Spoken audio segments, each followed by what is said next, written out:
Well, Welcome hello back. there. Let's see. You said it's session 43. Yep, Thank 43. you. Alrighty. We're getting closer, ever so closer. We're inching to the finish line, or at least a good, hopefully the finish line there. Let's see what happens if the heroes can pull out the hat trick and save the day. But we haven't got to that far yet. We're just seeing the new day sunrise and the horizon, and we're just now. Yes, it sounds perfect. We're just now noticing that there's a new day dawning on us. New things are happening. And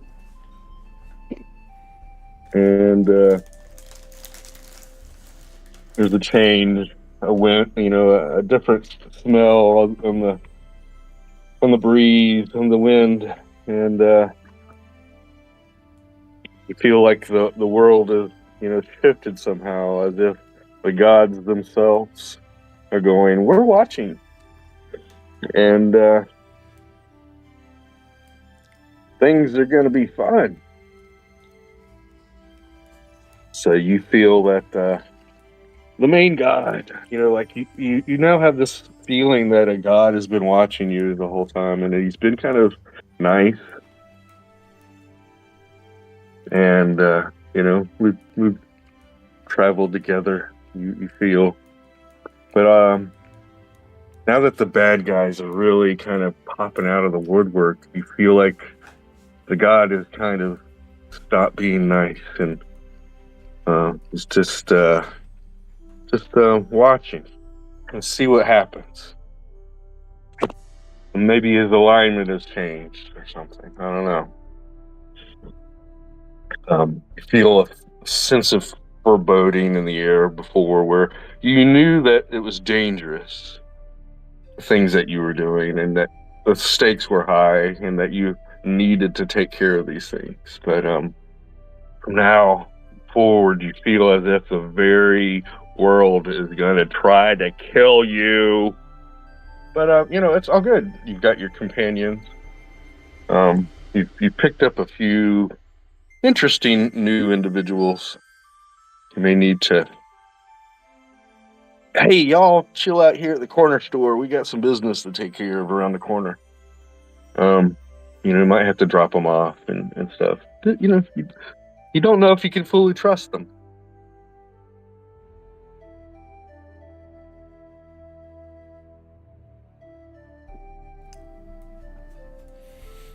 Almost as, there's a strange song by an artist, Don Henley. It's not exactly a strange song, excuse me, but a rousing tune. I'm not certain if any of you are familiar with the where is it? Copy.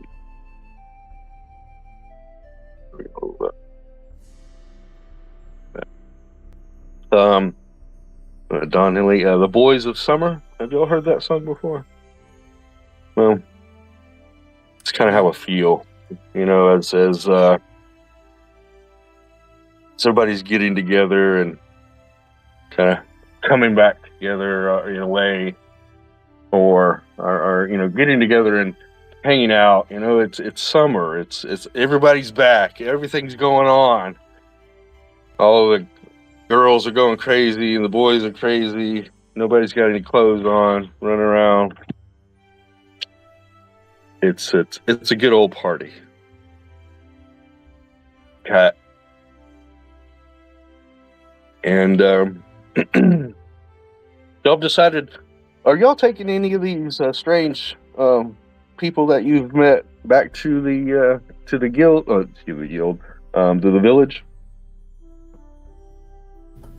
Not a chance. Not a chance. All right.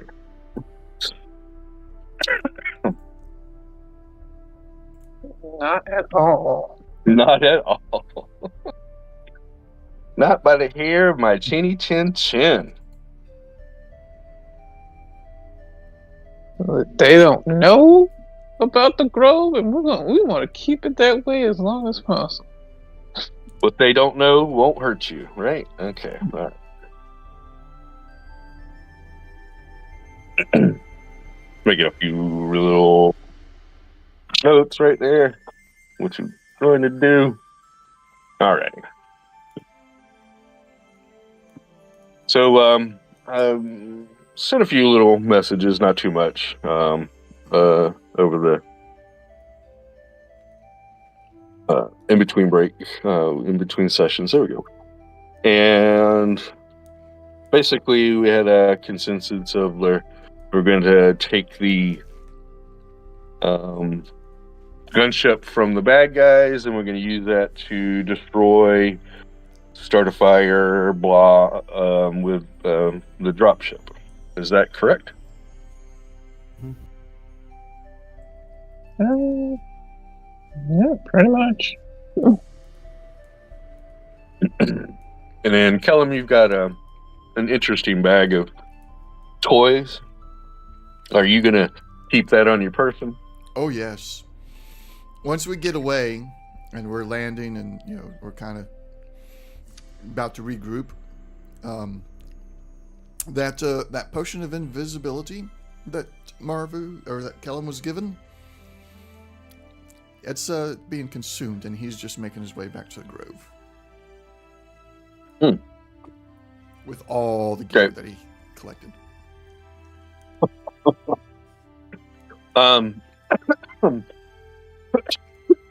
So basically the writing arrangement so far is you've been with Marceau, I believe, writing with him, and and then you have the 4 other giant eagles and such that the rest of the party has been writing with, outside of Maxie can just hang out with whomever or fly herself, but I think hanging out would be easier. Excuse me. Oh wow, where'd that come from? Blah blah blah. So basically, what you're trying to say is you're getting your stuff together. Everybody's about to leave, for wherever y'all are going to be leaving, and you're going to take the invisibility potion and go straight home, basically. No. So the other Necrobot is expecting to, we're going to go through the bags once we get to safety.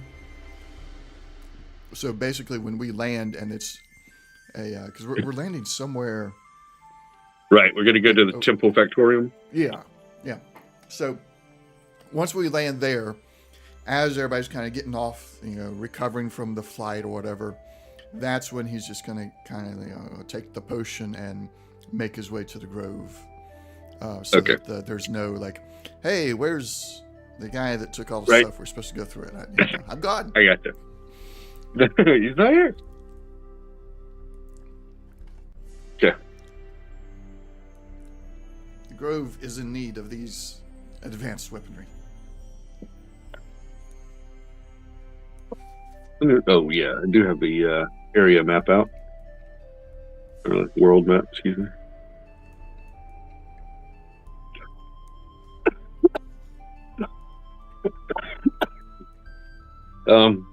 So looking at the world map, we are in the mountains where the saber mark is, not far off from where the icon for the pit is.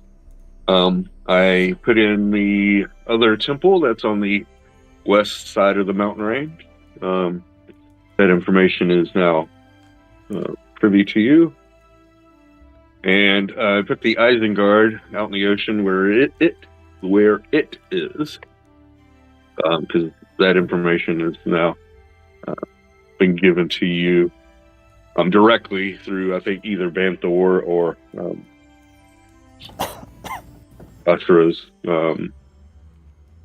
little mind meld stuff going on. Also, extended basically finished out the Dwarven Road. You were able to see some of it when you were flying, and also with some of the other imagery you've gotten from the various individuals. And so to be able to basically, kind of plot out where the rest of that road goes and such. Let's see. So the trip from the Saber to the Temple Factorium will take 1, 2, 3, 4, 5, 4 or 5 hours. And then another hour or so via flight to get to the Grove, or actually the area outside of the Grove, where I've got this campfire outside of the Grove to the like northwest of the Grove. That is where the army of the Sumac have kind of gathered, waiting. It said that they're read the message again. Let's say exactly. Where did I put that? Okay, come in. John Hawk. Thank you. I did put it in John Hawk. That's right. Makes sense. Says Banthor, an army of the Sumac are at my borders. This is John. Warning of an attack by the Xenomorphs. We are preparing to repel the devils together. Right. And during the flight, it's a 4-hour flight, so I was planning on meditating for 4 hours just to get a long rest. So yeah, that's when I get the message. Okay, that's very wise. Very wise of your use of time there. Awesome. Yeah, I'll do the same thing. The 4 of them can do that. Right. I can't. And yeah, but before I do, if Ashura's wounded at all, like I'm good to just blow all my spell slots. Gotcha. Okay. To heal Ashura up. Let me check. I think. Yeah, I don't see anything on here. I think Kellum's the only thing with and Kellum and Necker got a little bruise and such. Yeah, but Zorn has a little bit of a bruise. So. Yeah, right. A long rest will do them well, so I think it'll be fine. We can just say I healed them up just in case something interrupts us. That'd be good too. Yeah, because I've got plenty of spell slots. I can't imagine they wouldn't be healed to full. Gotcha. Before I go into my meditation. So, just jump ahead a little bit about that. When you're shaking off from here and, going to the Temple Factorium, you will see a little activity, but the eagles are flying, kind of like right at pre-level. Marsha said it's like one of the best. Unfortunately, you'll be seen easier from the ground, but things in the air won't see you as easily. If you fly along the trees, at least for a little while, until we get out of the immediate area of the mountain range and such. So we'll fly like that for maybe like an hour, and then maybe get some altitude. But we're not really gonna, we'll see things on the peripheral. We'll see activity on the mountain. You'll see some gunships flying around looking and such. If you, looking back every once in a while, you might see some activity over there, especially since, we've exploded the Saber or, started a fire there and used that other gunship and such. Speaking of that, can I also have buried as much of it as I could have? Oh, with Earth? Molders and such. Okay. So yeah, you've got a few minutes at least before, everybody's ready to pick up and leave. You know, outside of doing any major, so I do need to ask: do you want to take the glider piece and put it onto your gunship, or no? It will take 20 minutes. Yes, stick the glider. I think it'd be beneficial. That's my opinion. It will make the gunship faster in a way, and of course give you some more armaments. The other gun. They will, need to kind of like show you how to use it and such a little bit, but actually if they leave it on the gunship, they can control it there. It's when it's, disembarked or what have you, that, the pilot of that craft will have to, mess with it. So they're saying that, to leave it on, that would probably be the best thing because, training, of course, and stuff like that. So right now they're like, if we're gonna do this, should probably just leave this on and use it for, the gunship being more maneuverable and faster. Mm-hmm. Give me a second.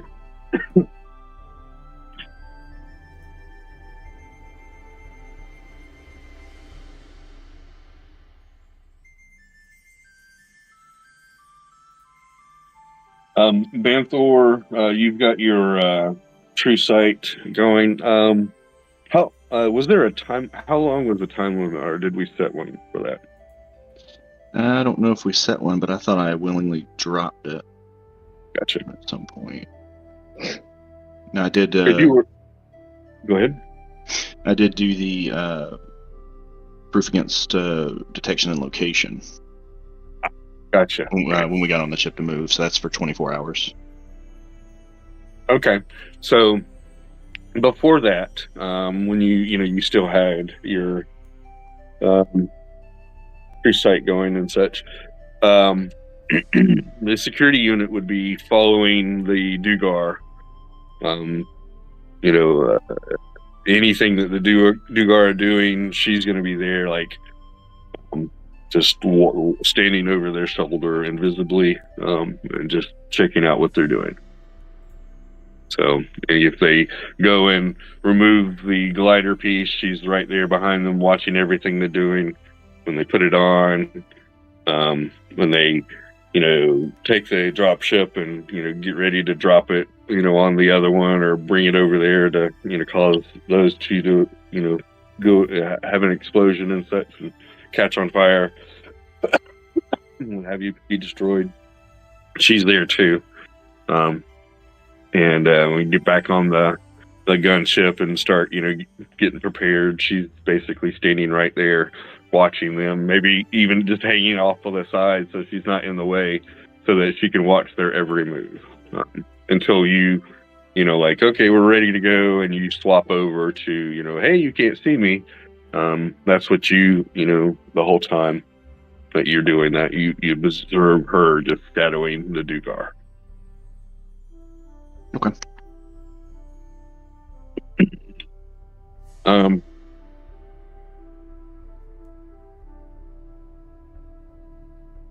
Anything that y'all would like to do for that 20 minutes or so while the Dugar are swapping over? Kellum, if you wanted to help, it would like maybe shave off some time because it's, a big piece of blah. So, heave-hoing with those, big drow muscles kind of thing. I don't know. Do you have big drow muscles? Yeah, you've got big drow. 20 strength. That 20 strength. You can actually half the time if you just go over there and like move and just,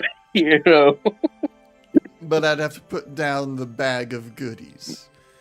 No, you wouldn't have to put down the bag of goodies. I'm not going to make you put down the bag of goodies. Okay. No, it's just strapped over your shoulder. You're good to go. It's a haversack. It's not really that much into the way. With a 20 strength, yeah, you're good, man. You're good. I'll just go pick up the thing and put it where they want it at. Gotcha. Like, yeah. You can see him start to struggle. You can see him start to struggle. Even the three of them, like, oh, and you just walk over there, grab it, lift it up, and they're like, oh, and you just kind of, where do you want it? And they kind of scuttle over, and you just, set it down, and they, or well, actually, they kind of, no, hold it, and have you basically just hold it there for a few minutes while, they're strapping down some pieces, bolts and such. Okay.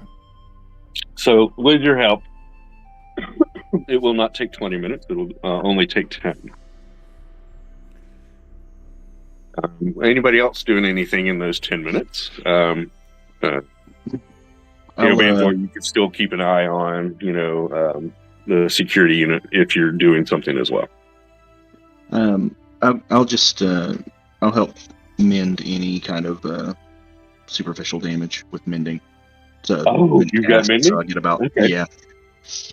So it only takes 5 minutes if you want, because they are going to have to bang a little bit here and there to get it to, fit in quite right. So if you'd like to help them, that can, change that out to, that process. It'd only be 5 minutes with. Yeah, I'll mend the connection points and stuff, so it's just it's nice. And they are very like, oh, can you come over here? And they point to places and stuff. Well, wait a second, y'all can communicate still.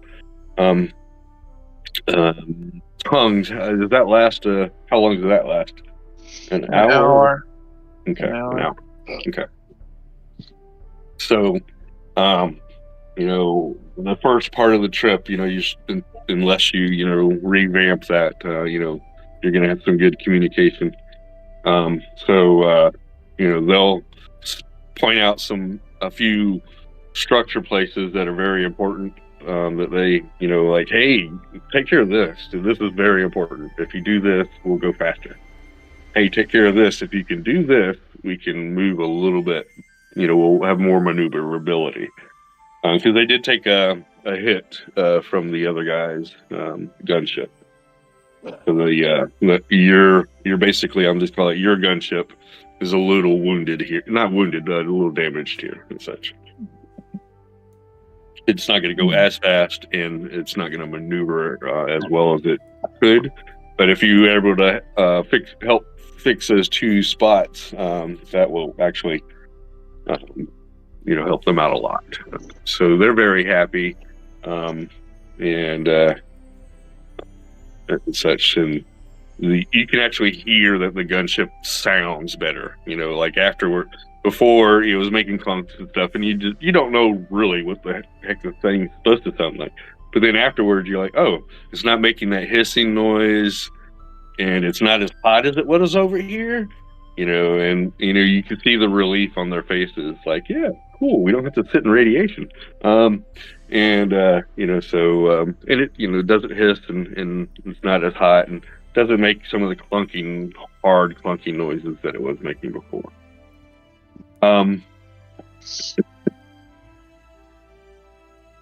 Anything else that anybody wants to do for the 5 or so 10 minutes there before everybody gets ready to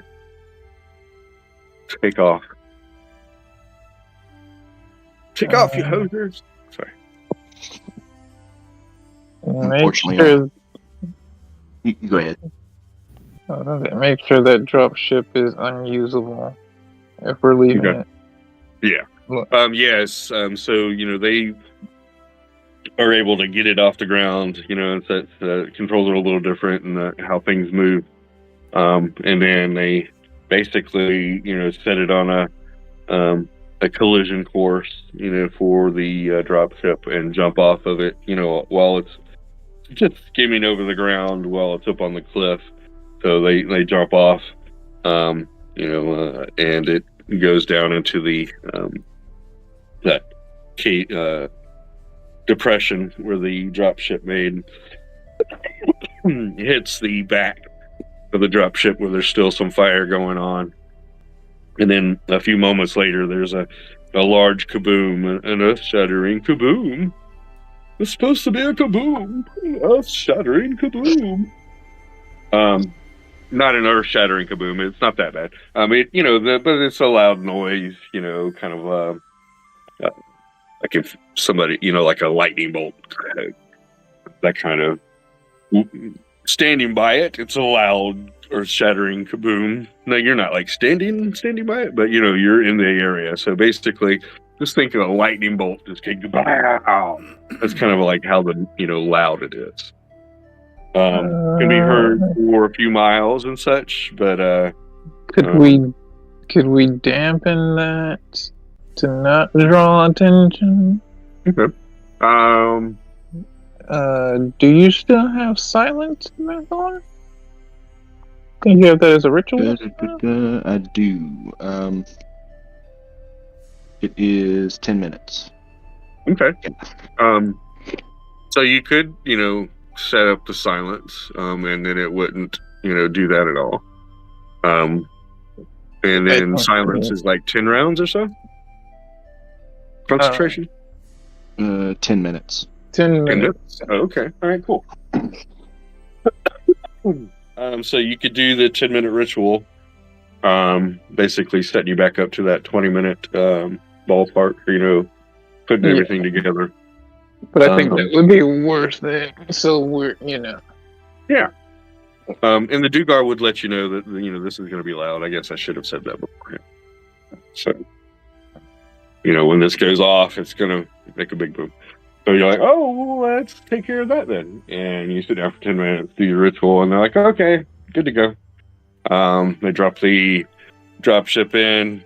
It shakes the mountain a little bit, but there's no lightning bolt crash of noise. A few other pops and hisses and bloops and blops. Afterwards, you hold on to the silence for a moment or two just to make sure nothing else. But you do have a few secondary explosions and such. But yeah, after that, the gunship is, wrecked. It's just like pieces and such. And the Saber dropship, is half wrecked and melting. It has this raging fire from the gunship's engine going on.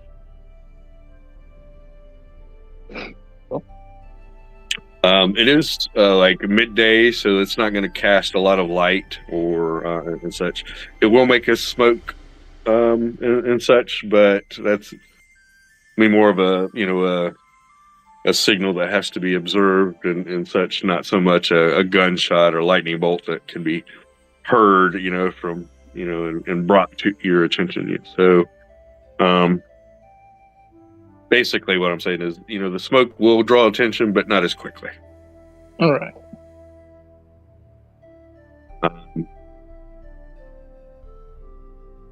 Marshall talks to you, Callum and Banthor. He says, in my community, we don't really have leaders. We just have whoever comes up with the idea. And I have an idea. You're not really used to flying in formations or anything. I think we should put the gunship in front of us. We can watch everybody. Callum, you and I will fly kind of behind and above. Watch, keeping a good eye on them and a good eye on our surroundings. While we get somebody who can watch good on the left and somebody who can watch good on the right, and have a wingman, with them. So, 2 of the giant eagles on the left and 2 giant eagles on the right of the gunship. You'll be close to the gunship if you need to get to it, and you can also have freedom to move away from it as well.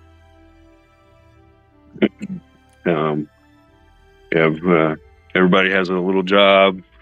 The person that can see well, keeps an eye on the horizon, and then the other person keeps an eye on the immediate surroundings and such. And then Kellum and Martha will be watching kind of the whole, thing of progress and such. Who would like to be the left eye, and who would like to be the right eye? Not I, with no perception. Okay. I suppose, if we're traveling under cover of night, I'd be good. Right. We are not.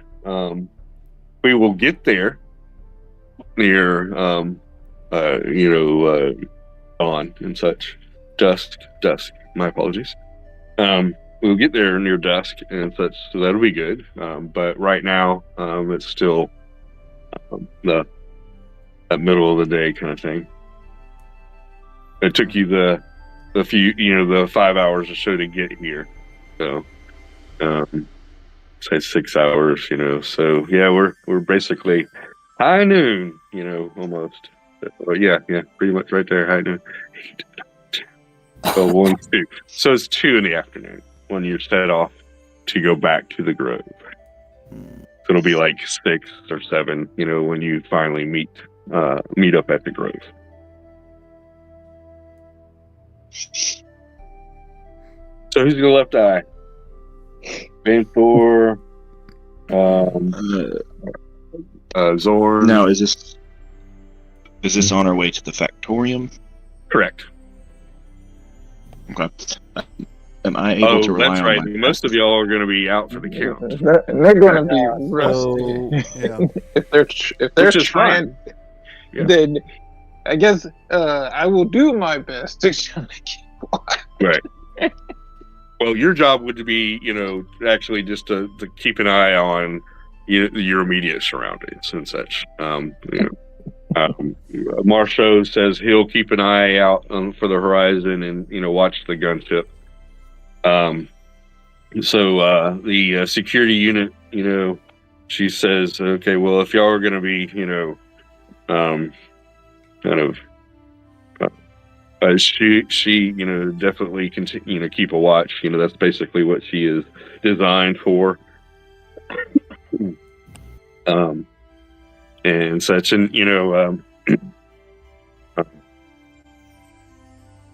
Corporal Johnson basically says he can keep a watch as well, but long range isn't really his forte. But he can help keep an eye on the gunship and the immediate surroundings and such, while the security unit checks the horizon. So Marshall said he'll also check the horizon, and and with his position he can keep a good eye on everything. Are there any special orders or anything like that? So even when you're in your meditative state, you can still say, oh, I'm going to react to this and stuff like that. So you're not like asleep and vulnerable. So you're still aware of you're still aware of your immediate surroundings. So if anybody says, hey, y'all can easily pop up and shake it off. Could I use half of my passive perception while I'm meditating, since it's like a semi-conscious state? Yeah. I mean, Well, it's your passive perception you're going off of. Right. That's basically. Yeah, what I wasn't say. sure if it would be half because I was meditating or not.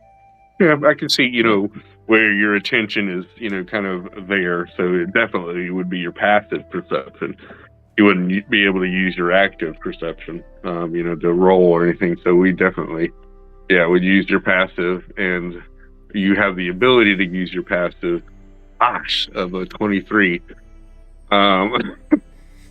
Just let me know to notice anything that you would notice, and stuff like that. So you're not going to see anybody, but you can hear any, obvious weird noises and your other senses and smell and such. And then, of course, those are kind of heightened when you're, got your eyes closed for a little while. So,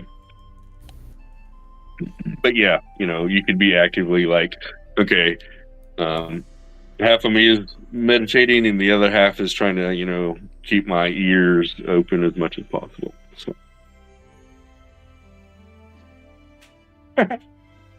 Yeah. Jane, that's funny. I mean, not Jane, but Necra. Well, yeah, passive of 25. Golly. Dang, that's getting good, fast. man. Yeah. And that 10 initiative. What in the fool? Don't remember. Panther's got a 7 initiative. You must have observant or what? What is it? Observant. I think it's yeah. alert is mine. Alert. Yeah, that's it. Yeah. I'm going to have to find me those perks. I Got a free initiative. know, right?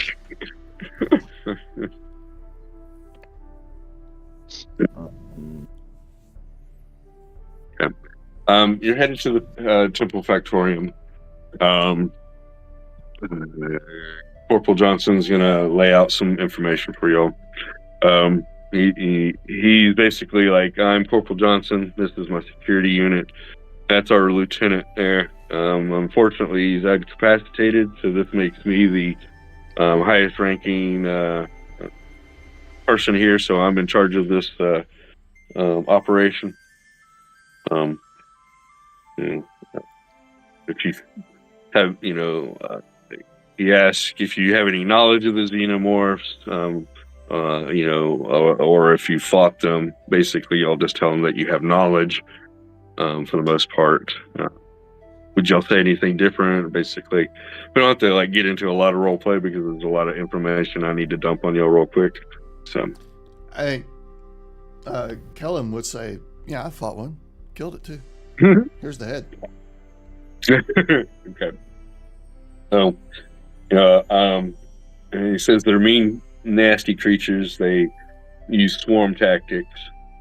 So it's definitely a good thing that we have, those rifles that you picked up. Tell him. He may not know your name yet, but he'll, direct it at you.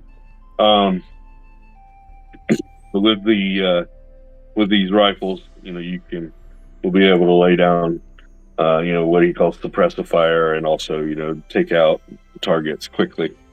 The only thing is, we only have so much ammunition, so this depends on the situation. We should be good for 2 or 3 good engagements. Just depends on what we actually have to deal with.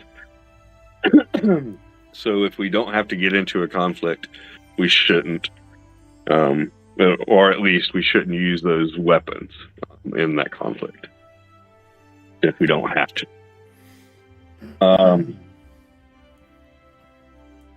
And he doesn't seem concerned. He knows that you have them, Kellum, but he doesn't seem to be concerned about it and such. He's like, I've just got to trust everybody here. Just because when things hit the fan, you're going to want to trust everybody here because these things are killers. They don't care. They will do what they're told to do. And what they're told to do is kill or eat you or take you home to be eaten. And then he'll pause. If anybody has any, retort. He'll. Oh, go ahead. Sorry. Sorry to backtrack again.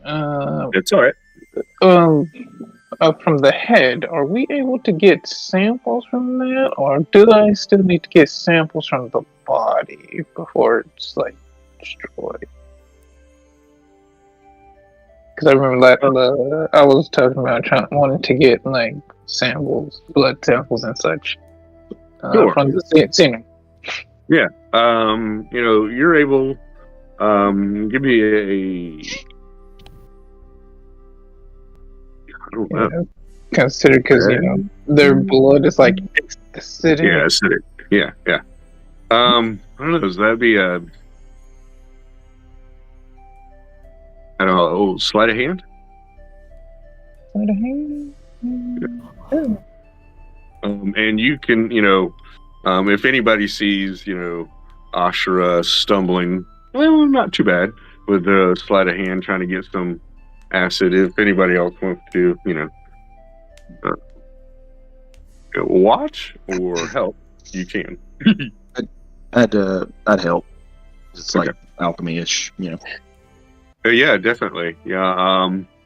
Are either one of you proficient with alchemy? I do not have alchemy, but Banthor does have herbalism gift. All right. So okay. Roll sleight of hand with advantage, as he's like, I usually do it kind of like this when I'm scooping up stuff. If you're trying not to get it on your hands, kind of thing. If it's Right. acidic, don't use that vial. That's It'll eat through what, it. What was that? I'm sorry, I was talking. If it's acidic, don't use that vial. It'll eat through it. You want this one. Right. Okay, Right. let's see. I'm gonna roll this. 14. Can I add guidance on that? Oh yeah, sure, because you know you're doing this. So Okay.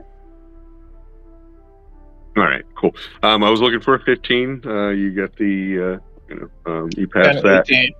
Yeah, you got your 18 there and stuff. So I'm glad, I was like, oh, your guidance? Yeah, sure, go for it. at the minimum, would have taken you past the threshold. So, yay. So you're like, kind of praying, or what have you, whatever your guidance is and stuff. Oh, ancestors, guide my hands, kind of thing. Now, Banthor, you hear, Ashura doing that, and just at the last moment, oh yeah, there we go. Almost burnt myself.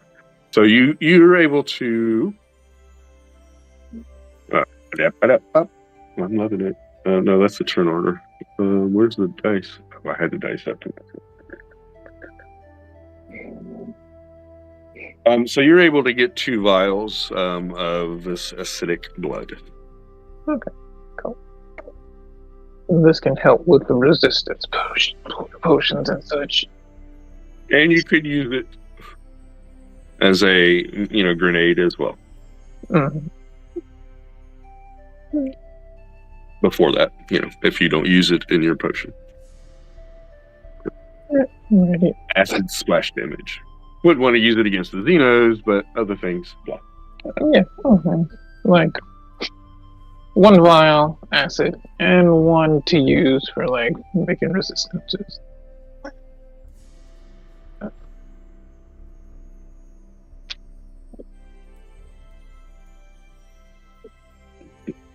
Excuse me.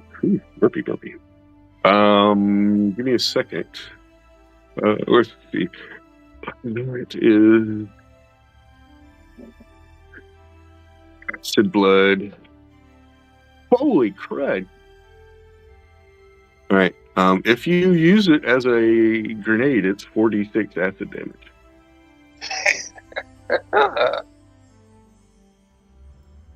Okay, maybe we won't use those for resistance. That's what I was like, oh, holy crud. That being said, watch your step, boys and girls. Alright. New side quest. Get more Xenomorph blood. So get one of those cases to where it's like nice and snug and like the foam. Yeah. They have that. Breaking and transit. You can find one of the. They had a grenade case for grenades and such that they used to put all of those on the bandoliers or whatever. They're the grape bombs. They were grape belt. They were calling it. So yeah, they actually have a case just kind of sitting there with the foam, hanging out all over the place and such. So y'all could have gotten that up, if you said something like that. So you can put that in your inventory if you'd like. Case, it will hold 24 objects without, shaking them or rattling them. And your vials, are basically, that size and such. You wouldn't have to adjust it much. You maybe put a little bit of something else, to keep them from jiggling. But that would be a really excellent case. Put of such tasks. So a carrying case, basically one of those plastic jobbies that military boxes, you know, large enough to carry 24 grenades, with a cushion and such. So. Sure, you want me to carry that? Or? Yeah, you can carry it. I can. It's kind of like a briefcase, basically size and such. One layer. So go for it. Same. She would, after distracting them, would happily hand them over. It's like, oh well, I thought about using these to help us with resistances, but these could be used more as weapons. So here you go. Yeah, the both of y'all like recognize the acidic level of this. And you're like, this is much bigger. This is more deadlier than any acid that we could create back home and such. So, so that also gives you an indication of how deadly it is as well. So, exactly. It's like, all right, be careful when these things start to bleed. Yeah. So just letting you know, the 4d6 comes up to 14 points of acid damage. On average? Yeah, the average. Okay.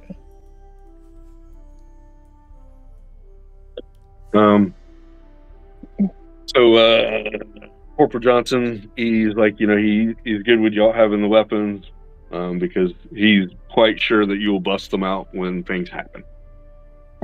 So he's got that, assurance, and he says that, he's like, I don't have to worry about you guys because once we start fighting these things, you're going to pull those out. I am quite sure of it. And if you'd like, we can go over that. I'll tell them that you're going to take a rest while you're flying over there. And then, and he goes, okay, well, we can talk about the, how to use those later. It seems that these guys know how to use them, and he points to Dugar. But y'all all tell him that y'all don't have any experience with it, basically,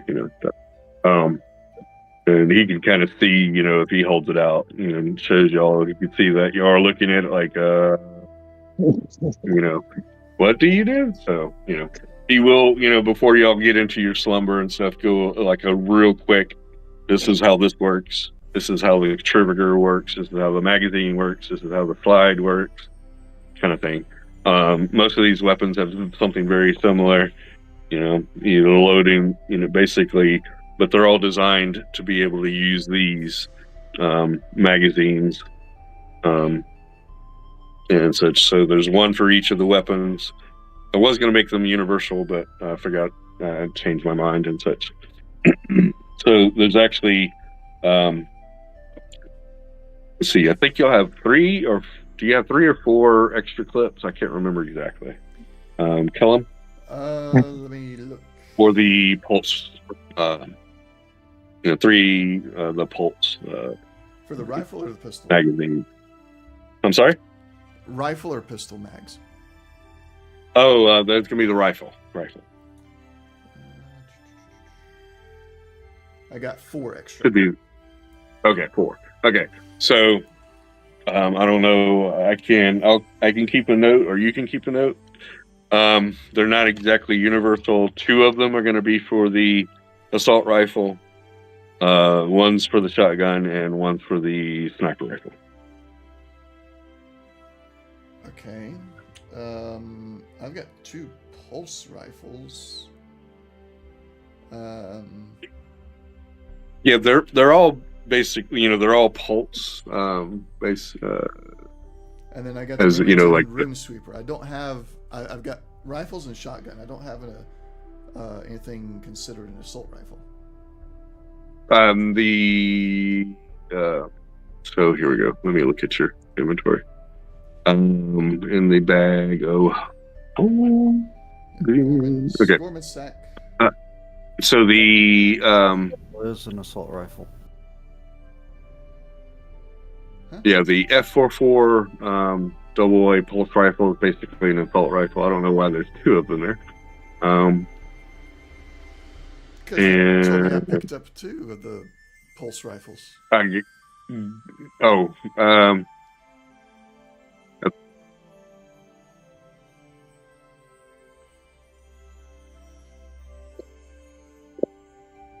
That's what I had in my notes. it was 2 rifles. One of them was the shotgun, and one of them was the rifle. Okay, so I got a rifle So and the- one F44AA pulse rifle. So no, you have the F44 double A pulse rifle, and then you have the Remington Room Sweeper, which is the shotgun. Yeah, so I need to get rid of one of the pulse rifles I got because I don't actually. Correct. Have Yeah. Okay. So 2 of those magazines, 2 of the extra magazines, are for the pulse rifle. One is for the Remington Room Sweeper, and one of them is for the Barrett 50 cal. That is not on your character sheet. So he actually will hand that over to you, Kellum, if you want to put that in your character sheet, or see either Barrett or 50 should bring that up. 50 didn't do anything. Or is it spelled out 50? No, it should just be just the number. I could double check.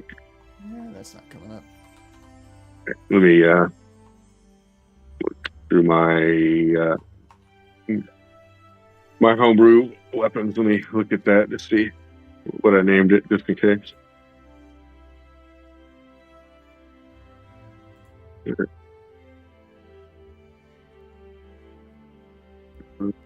Oh, yeah.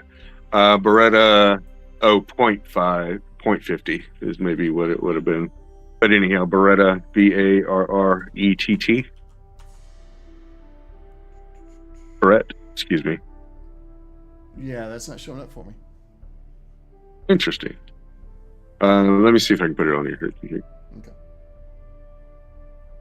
Antimatter rifle. Basically, Barrett M182 50 cal antimatter rifle.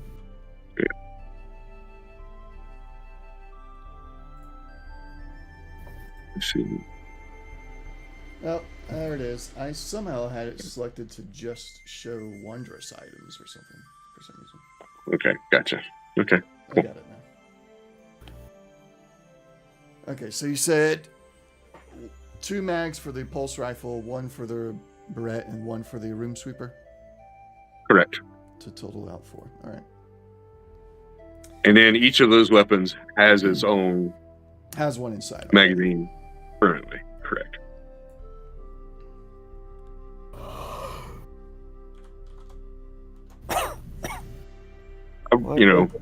I don't think that we have to, we may or may get down to, counting rounds and stuff like that. But basically I'll just say, if we go through a bunch of engagements, then we'll be like, okay, we got to swap out, you're going to need another, magazine on that and stuff like that before you go on. So we'll see what happens. The pulse rifle has 450 rounds in it. But it does 5-round burst, and it also has a full auto suppression thing. The shotgun has 150 rounds, and also can do I think it can do a burst fire.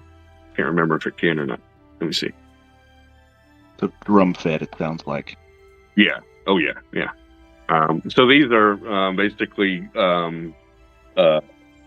caseless rounds, and they're sent through the weapon with a pulse, and it shoots it out the barrel. So it's not exactly standard firearm. It uses slightly different technology and does use gunpowder. So, quick question for it's GM. Uh-huh. So these rounds and shells are kind of like bolts, and the magazines and drum They're kind of like quivers. I'm loving Yeah. this. Yeah, I'm loving it. I was wondering if you were going to do something like that. So yeah, yeah, go for it. Incendiary rounds. Yeah.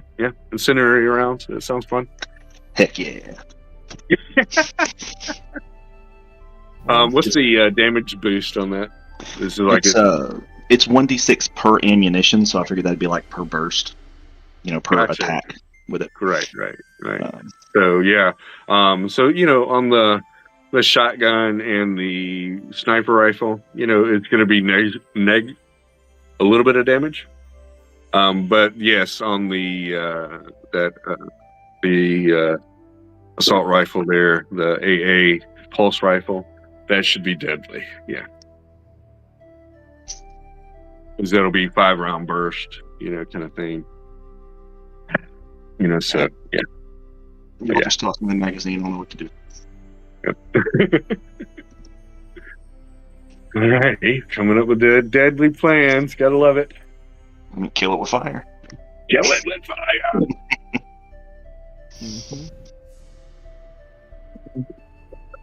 Anyways, yeah. Let's see. Damage resistance. Okay, cool. Yeah. So yeah. As far as you remember, they don't have any. Actually, fire. Is a good thing.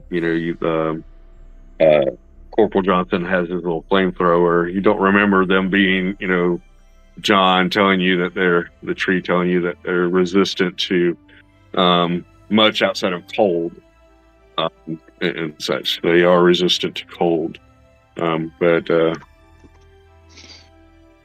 fire actually seems to do the trick. Oh, and they're also immune, of course, to acid. And they may be, have some resistance to poisons and stuff like that. So.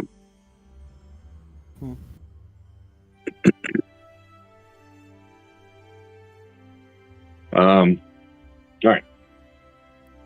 So for the majority of the flight, most of y'all are going to be meditating. Ashura, the Dugar, the Marines, Marceau, y'all don't need to, or you can't, excuse me. Not that you don't need to. You can't, use this time for a long rest. Though after you can do other things, you can have some conversations. I guess, yeah, because you could keep the concentration if it's keeping the concentration if you don't have to. But for the tongues and that, I don't know. Yeah, you don't have to do. Yeah, it's just once and done. Yeah. Yeah. Okay. So you could have some conversation with, the Marines there, and the Dugar, while the rest are sleeping it off, basically, and such.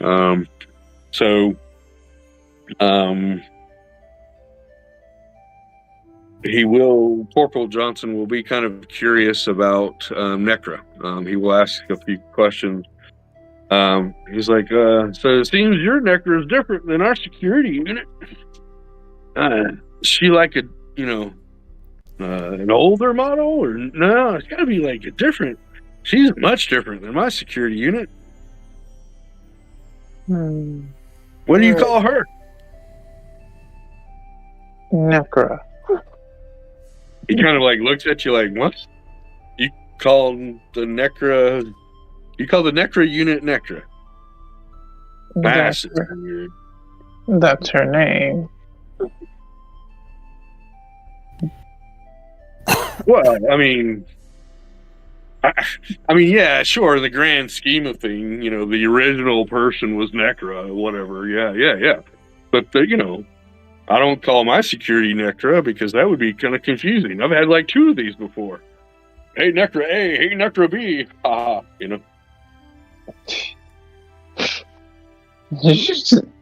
Like, I sure this would be to kind of give him side eye.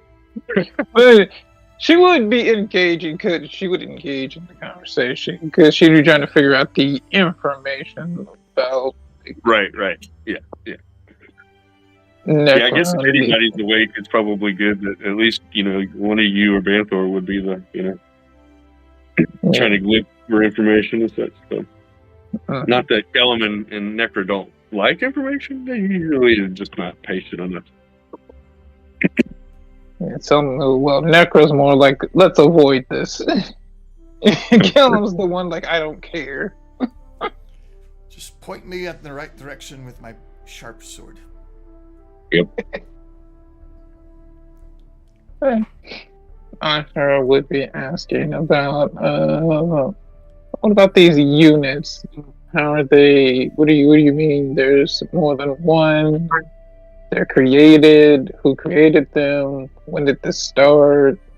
Those type of things. Necra, give me a percentile Okay. for your question.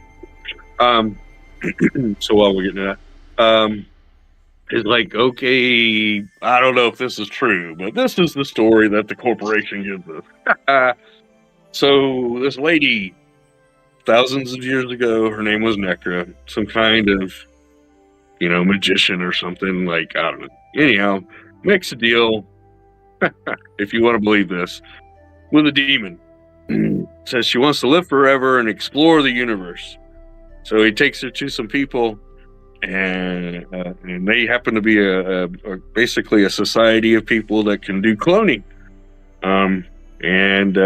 So he sells her to these people that can do cloning, and they clone her and sell her all across the universe.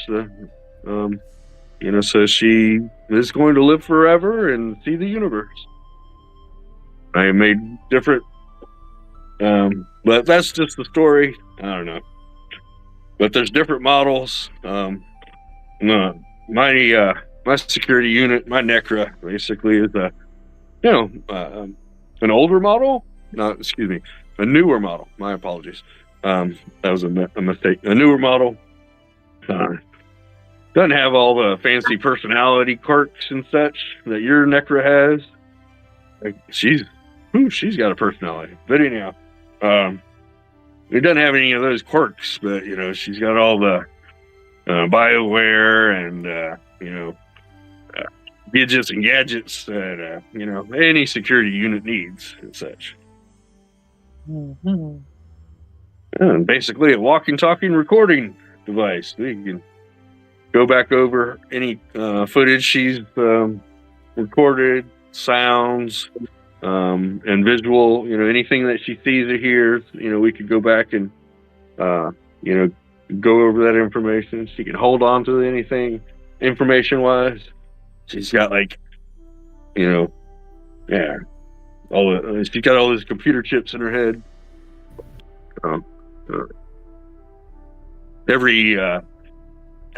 Any good unit that goes out like we do, we're Void Marines. We go out and do special missions off in the edges of known space.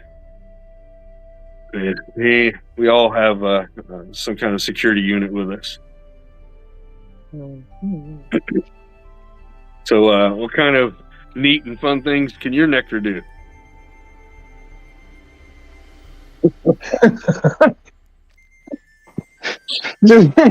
As Asher just flashes back to the many times where he had to stop them from trying to kill everything.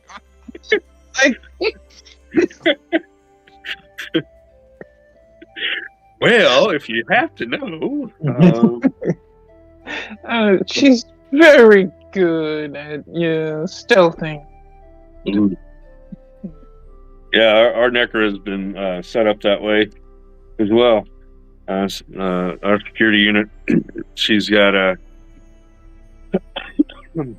this newfangled nanotechnology suit. I'm sorry, Necra, you don't find anything useful. My apologies. Everything else is either being worn or mostly destroyed and such.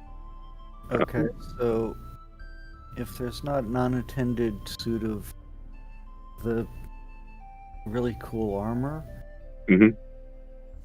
I had an idea for doing something Maxie while Necra's sleeping it off.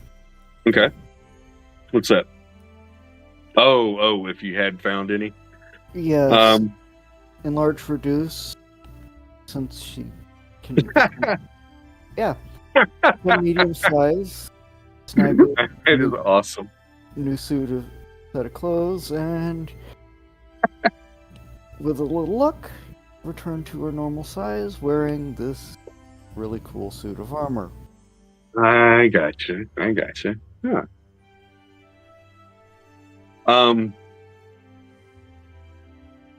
Okay. Maxie can find pieces and parts that she can cobble together. Okay. You find either like a arm or leg, piece that she could utilize for breastplate, and kind of thing like that. She's like, yeah, if we just cut it off here, that kind of thing. So she can find some pieces to cobble together, and we can have a conversation later. Right. Yeah, on the fly, while she's just like, not big enough to do anything else really. She's just, well, before they destroy this thing, is there anything else? But yeah, we can. Yeah, no, we this can have was looking in the bags on the way to the. Okay. So. Okay. Yeah, she can cobble together some stuff. Yeah, you can even find one of the injectors that, if you like, we can have our conversation. But let's see. Not going to be as easy as as what you had planned. There might take a little bit more time and effort, but nothing that can't be accomplished. Right. Yeah. So, what can Necra do? You're Necra, and you don't have to go into anything. You can just say Right. just The general stuff, but no specifics is what I'd probably say. yeah, good with a blade. You can sneaky. Gotcha. Okay. Mm-hmm. So he'll ask where are y'all guys taking him, because it is very important that they do this. Well, what the lieutenant calls a ritual, but basically it's just kind of sending up a signal so his mind will come back, and stuff. He says he made some kind of deal with a black hole. I don't know. He got really close to it. I saw the tapes. It was freaky. I'll get out.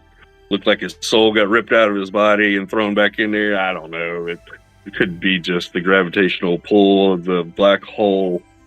There's a lot of questions and such, but read here, Warlock, to a black hole. Okay. So he's a void marine, void psionic marine. So he helps us travel the stars and deal with nasty psionic stuff, but sometimes he gets caught up in the gravitational weld, he says, of the black hole. It's kind of the tit for tat, the exchange he has to pay. So every once in a while we have to do this ritual for him to kind of bring his, well, I call it bring his brain back, but he just whatever.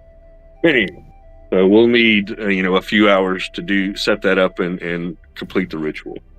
So where are you taking us? Taking you to a clearing, where you should have relative peace to be able to do what you need to do. Okay, just some clearing or something? Yeah, it's a clearing. It's a couple of hours from this location, very secluded. She's avoiding saying that this was where the Victorian was. That's fine. Again, she's trying to she's sussing this guy out right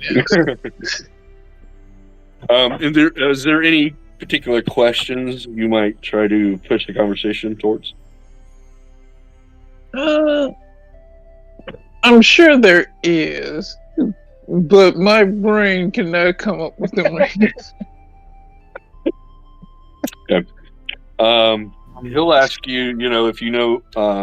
So are these your companions here? And then he'll point to the Dugar. It seems they are now. You know, enemy of my enemy is now an ally. Oh. So these maybe are they? How's your rapport with them? Duke and Dugo, they're obviously like When you look at them, you go a beardless dwarf. Interesting. Yeah. And they do speak Dwarvish, right? Yeah, I guess these. Yeah, they would know some. They don't. Yeah, they know dwarfish. Yeah. Yeah, like I knew they would know Undercommon, but like they would They've been speaking in Abyssal. Abyssal, but they know Dwarvish. Or no? They haven't been speaking in dwarfish. I'm So gonna if try- you start speaking in dwarvish, yeah, she would try to speak in Dwarvish to see if they understand. Okay. So the officer type guy, the older of the Dugar, in the better clothing and his attire is better. You can see his posture. Is more of an authority, person of authority.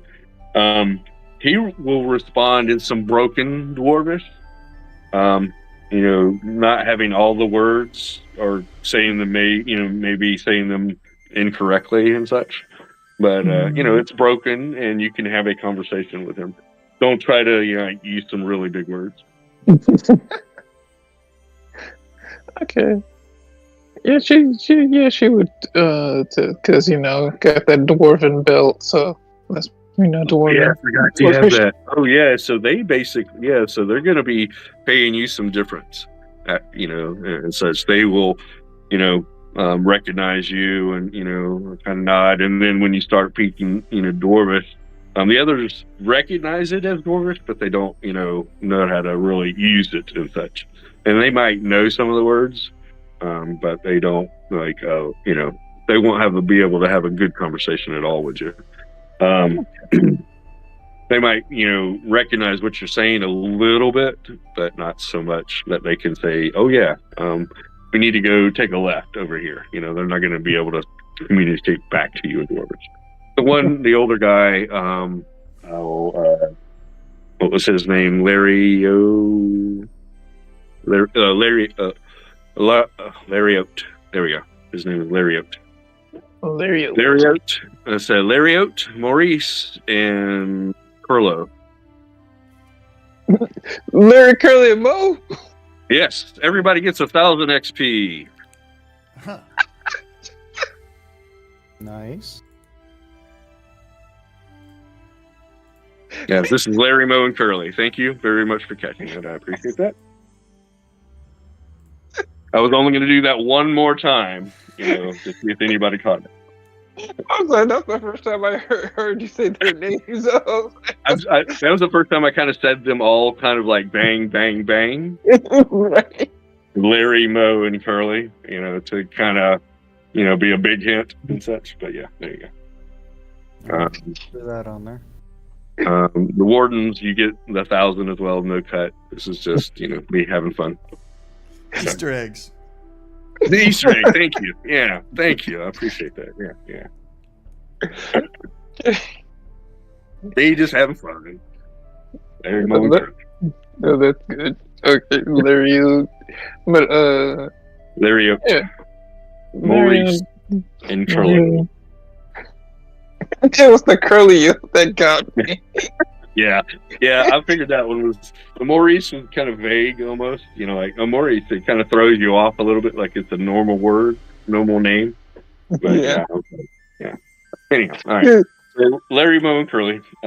You're talking with them. They show you different, difference. they like you. They pay you attention. Anytime you say something, they're like, yes, they'll do that, and such. So, so they kind of, after a while, especially want to have a conversation. They'll tell you a little bit about the pit. They'll tell you that their leader is a vampiric lord who many years ago started some trade with basically these miners, this mining company they called themselves, to get the Hearthstone.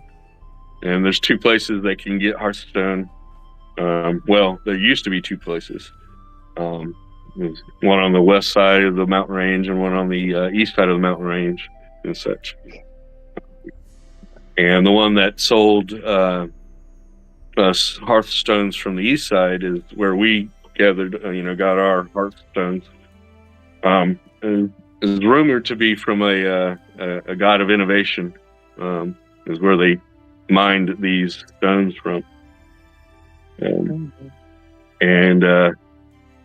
it's rumored that the other temple to the west was a demonic god of destruction, is where they're mining those stones from and refining them. So there's, a lot of the other pit bosses, basically, pit lords, use the stones from the god of destruction. Those Hearthstones, they're black. Yes. But the Hearthstones that came from the other temple, from this god of innovation, seem to be a blue stone and such. The other pit bosses believe, and their boss believes, that these blue stones have probably, using them over the years, have probably influenced the vampire lord. And he's not as evil as the other guys. He cares about his people and has somewhat of a rebellious streak that runs through him, as do all of his Dugar and such. He says with pride, actually, that they're rebellious. So they had the opportunity to rebel, he said, the three of them, and to leave the pit, even though their master is a good master, when you compare him, to the other pit bosses. It's in their rebellious nature to want to do something like this. They've always wanted to, leave and such. So this is basically, you've just given them the opportunity to leave. Okay. So, let me see. Did I have that? I do have that. Where? Let me see.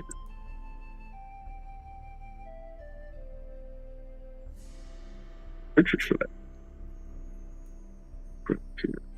Table. Fascinating. Oh, well.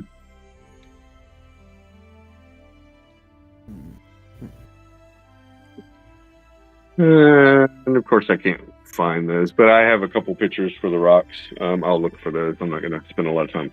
It's not important.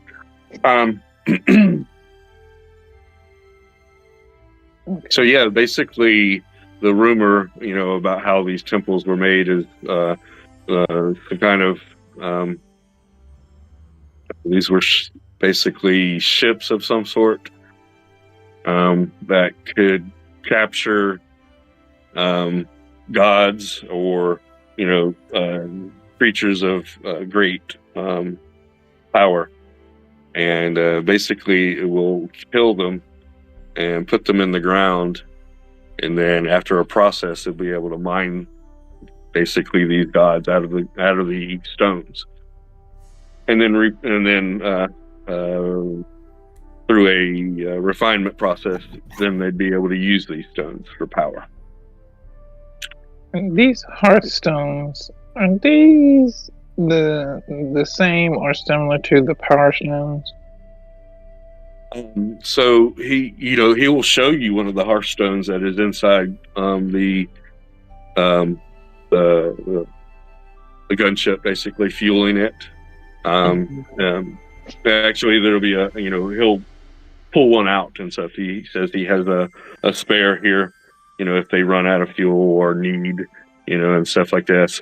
It's contained. It's in basically a metal box with not exactly a box, more like a wires or rods holding this, with rods holding the stone, in this. So he has a cube of these rods that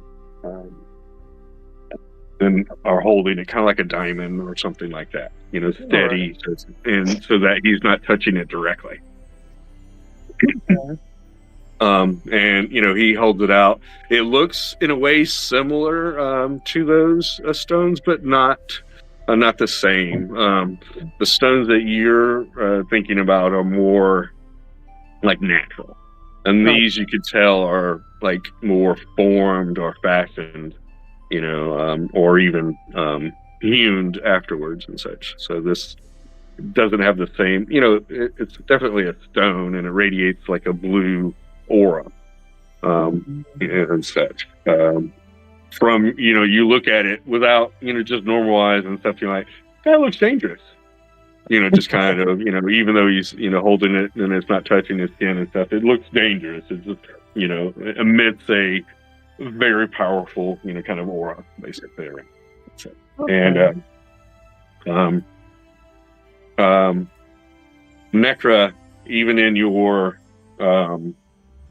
meditative state, hearing and this, you kind of peer open one eye, and stuff, and look at this stone, and seeing this stone basically brings back a lot of memories, and one of them in particular that you have is of you taking one of these stones and smashing it and cracking it, and then throwing it in with a pile of other of these stones and running. And then shortly thereafter, the place, goes through its little meltdown and such. And so, and then finger wiggle, and whether or not anybody actually is paying attention. Don't crack it. Well, don't do the blah. Real dangerous. And then basically go back to drowsing. Are you saying don't pull a Necra? Well, considering the only one who would usually be able to tell what she's saying is Maxie, it's basically okay. Bad idea, don't do this, don't steal it. So would you be basically telling Maxie that? Well, with kind of questionable as to whether or not she's paying attention. Okay. She would be riding with you and doing her thing and such, but if you started to move, while you're in a meditative state, she would definitely, probably pay attention and such. So. Okay. And then it's just whether or not Maxie would, actually listen. Yeah. But, no. Well, I mean, she would listen. She's like, "Oh, hey, you're moving around. Don't mess with that." And she looks over and sees the stone. Okay. Would she tell anybody, or is she just like kind of like, okay, Necra's just telling her not to mess with that? I think from pattern of behavior, I think she probably wouldn't. But right. Yeah, that's basically the question. Yeah. And mainly, like, I just see it as Necra just, giving Maxie some advice about something. Yeah, hey, don't mess with that. Don't break it. Don't mess with it. Go boom. He's like, okay, cool.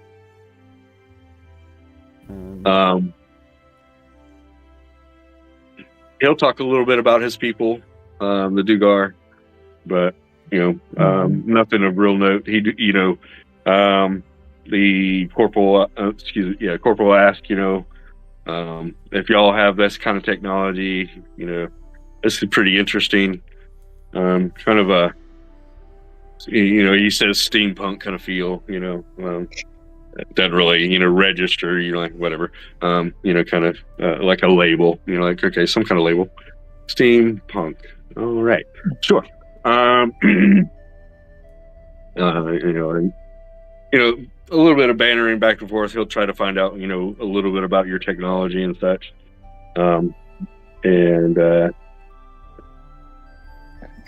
Or lack thereof. Yeah. We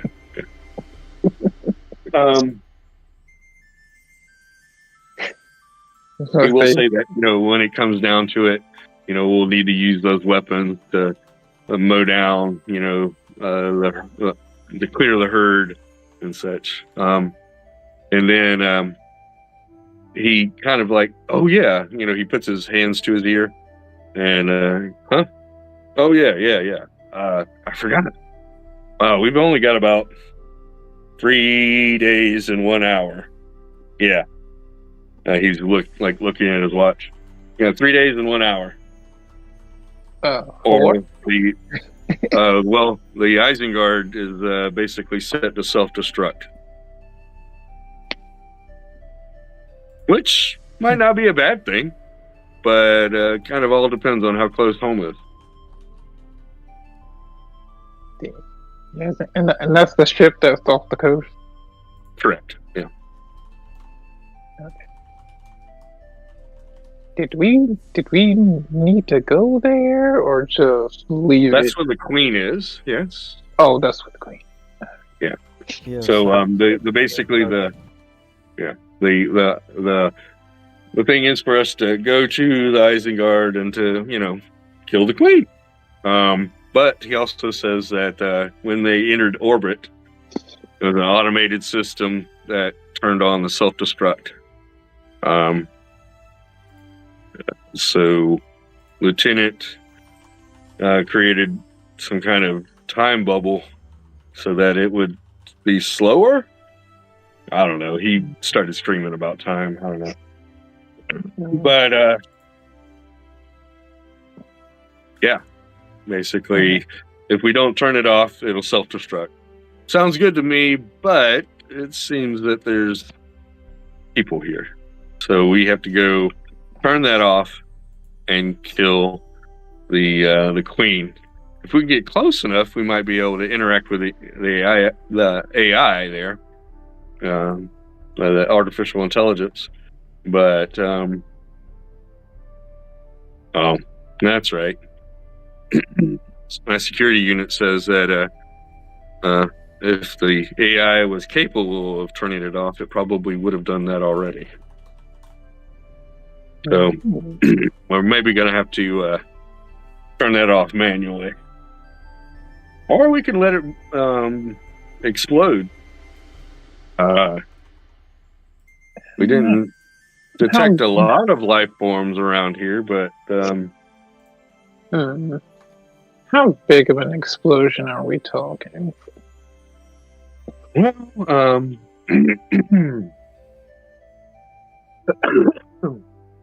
give me a second.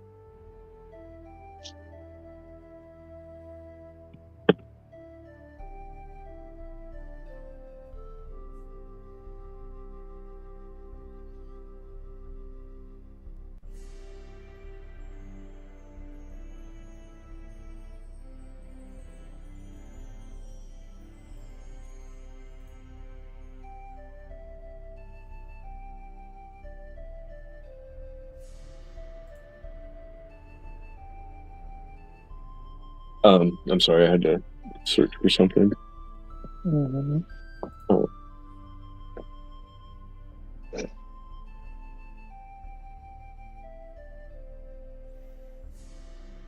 Well, I guess it depends. There's nothing, no easy way to say this. It's going to be In the hundreds of miles, maybe. Yeah. Miles. So if it went off, we wouldn't survive right here. If Oh, yeah, no. Yeah, we need to shut that off.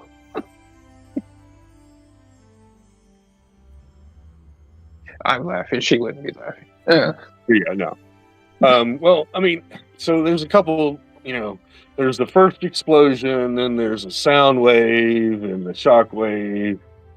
Yeah,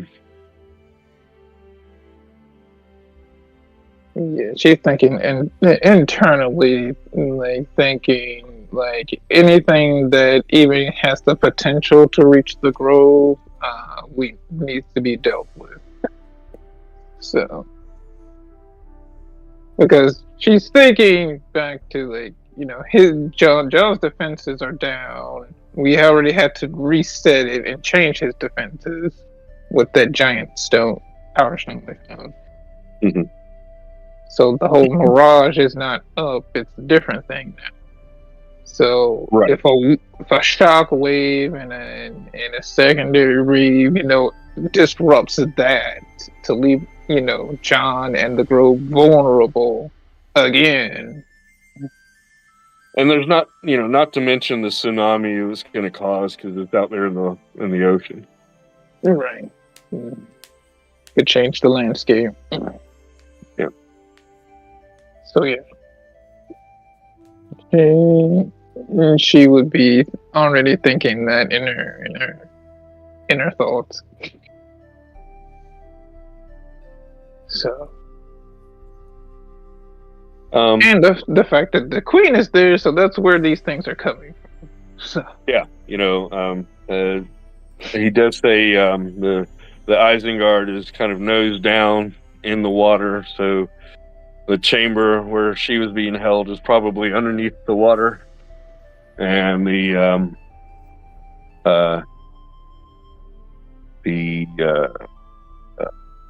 control room is above water. Basically, should be near the top, sticking up out of the water and such. So there's a few of the chambers.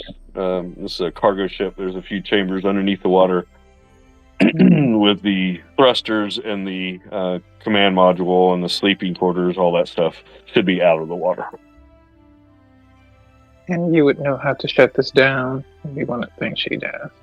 Yeah, he says the security unit would be able to shut it down easily. I can do it. It'll take me a moment. The lieutenant there, he should be able to shut it down easily as well. But, well, we got to get him up on his feet first once we do that.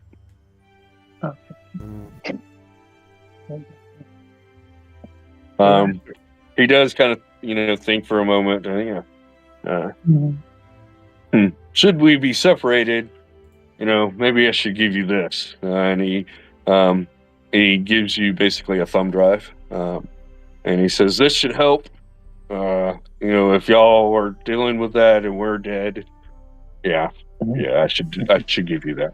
Yeah. Who takes that? He's like, looking you straight in the eye, just in case we're dead, you should have this, this should help you, deal with, the AI. I mean, with the self-destruct sequence and stuff. Yeah.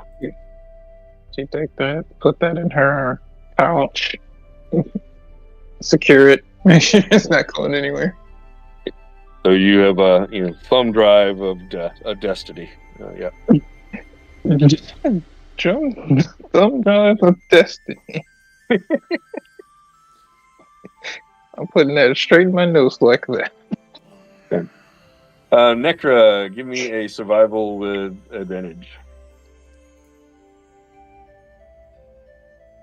Okay.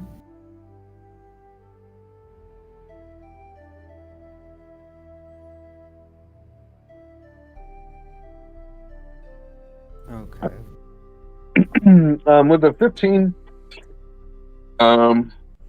as y'all are getting closer to the grove, and getting closer to the, never mind, you're totally, don't, Not that I forgot. Yeah. Factorium. We're not that far yet. Excuse me. All right. So you notice that you're getting closer to the temple factorium, and being able to drop these guys off. Uh, Necker, you like, oh, well, you can almost just sense it. The time and just the area. You can, tell that you're getting close to the temple factorium.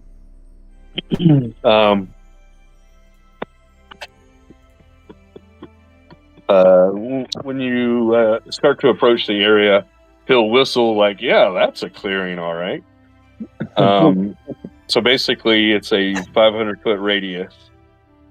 Well, Um, and by that point, I'm pretty much the only one in the party who could understand him, right? Unless somebody re-upped the. I guess yes, correct. Yeah, after a while, the conversation does kind of get weird. I guess because Banthor is the tongues. I'm the tongues. Oh, you're the tongues. Okay. He's the comprehend language. Okay. I have the tongues. It lasts for an hour, but yeah, after that hour is over. Okay. Would you try to kick it up again, or you want to hold on to your spell slot? I would. Yeah, I'd do it again. Okay. So you do at least, one more time, and y'all, are able to finish out your conversations. If, we're going along and you want to go, hey, did we talk about this? We can roll percentage, to see if, we get some. Oh yeah, we talked about this, on our, travel and stuff like that. So, and okay, cool. So we'll have that, as a caveat for using the other spell slot. So, you arrive to the temple factorium. You're basically going to leave everybody here, the Dugar and the Marines, correct? Yeah, Dugars, Marines. Again, and explaining, to the Dugar that, away from the Marines, well, we understand your situation and everything. It's better that you stay here before we, take you to our home. Gotta build up that trust factor. Yeah, they say they would do the same. I understand. It is, good that we can trust each other in battle, but with our loved ones, it might be a different story. I understand. Mm-hmm. But yeah, we drop them off. Make sure leave any rations and stuff for them so they can have food to eat. Right, take short rest. Yeah.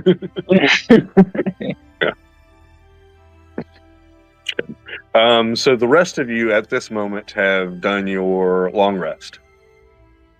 Yes. Mm-hmm. Kellum, you basically just, you take, you finish your long rest, come out of meditation. Oh, we're landing. Gulp, or, when you're ready, before they, really start to unload or start, moving stuff. Y'all could just say, hey, we're going to drop you off here and we're leaving, and you can make it, quick and such if you'd like, or you can take your time hanging out with these guys, helping them out, but you are kind of on a time crunch in a way. Right. Yeah, just moving on quickly. Maybe Marceau and I don't even land. We just yeah. You're That's keeping what- an aerial surveillance of this place. Yeah. That was my thoughts. As soon as we get there, they Marceau banks off and they start heading off. I get to hold on to that potion a little bit longer. Yeah. So they, the corporal doesn't seem to mind that you've got all the goodies in your bag and such. It's The more security unit. the security unit I'm worried about. Yeah, I was just about to say the security unit will make a comment about that. Saying that the dark skinned one has all your major supplies and such. Corporal Johnson will look up at you as you're flying around. I think it'll be all right. We don't need hardly any of that equipment right now, anyhow.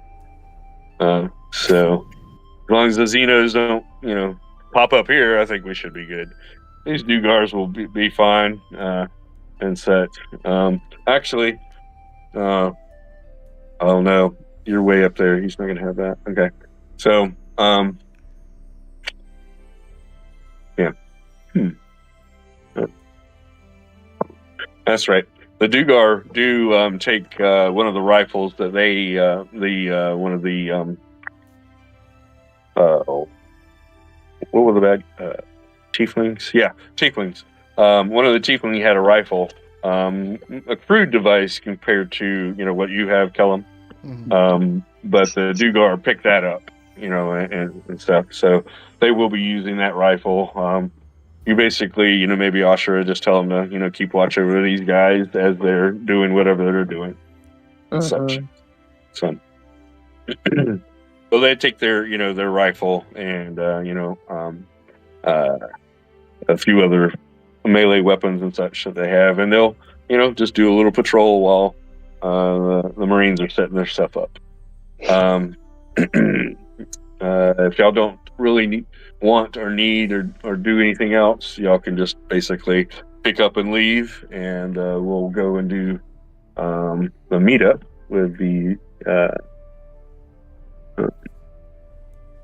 so basically Banthor, after you wake up and you start your flight back to the Grove area from the Temple Factorium, you basically taking a northern route. John sends you a message. It says that the sumac are outside of the Grove, waiting to the northwest. Okay, northwest of the Grove, and we have the hunters and the centaurs that are all out here, at the edge of the Grove, basically waiting for what they say is going to be an attack by the Xenomorphs. Their queen, the Xenomorph queen, is searching for something.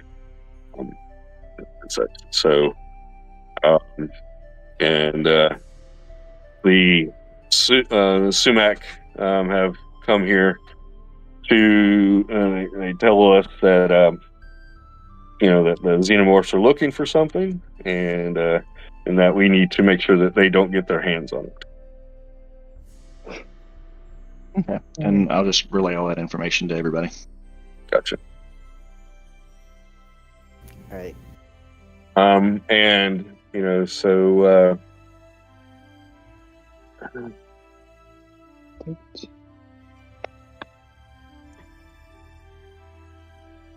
so you pick up flight and start heading off to your location to meet up with them. Anything that y'all would like to do in preparation as we go to this? Not that you have to. I just, we will be meeting up with a small army of the sumac. And they're not in the Grove. They're outside of the Grove. So if you look at the area map, I've got the little campfire there. That's basically where they're situated. So they're a few hours walk outside of the Grove. He's back. So the sumac army, I'm telling them, is here where this campfire is, a few hours march outside of the Grove. Okay. and said they're waiting for the xenomorphs. Going to be here soon, and they're searching for something. Okay. They're searching.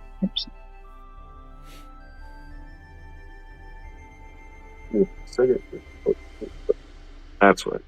And is he saying it's in that area that they're searching for something? Yeah, it seems like they're coming. The xenomorphs are coming in mass this way, and they're going to be basically the sumac leader said that they're the queen of the Black Devils is looking for something and such. So Okay.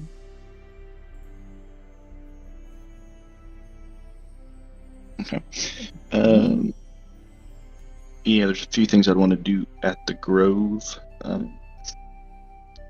Mostly potions. Are we stopping at the Grove or going straight there?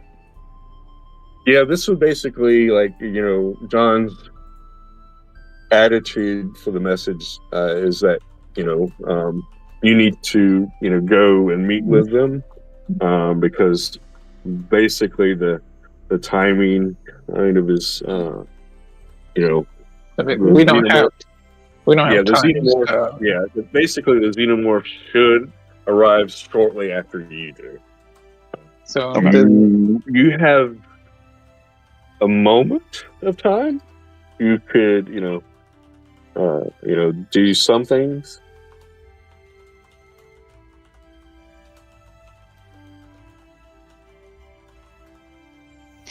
Okay. right. So basically, if it's not something you can grab quickly, then we should just head straight there. Yeah. Okay. Yeah. What I want to ask is the way back when I had deposited a growth potion bottle, an empty growth potion bottle. Yeah. Trying to reverse engineer that. Has that bore fruit at all?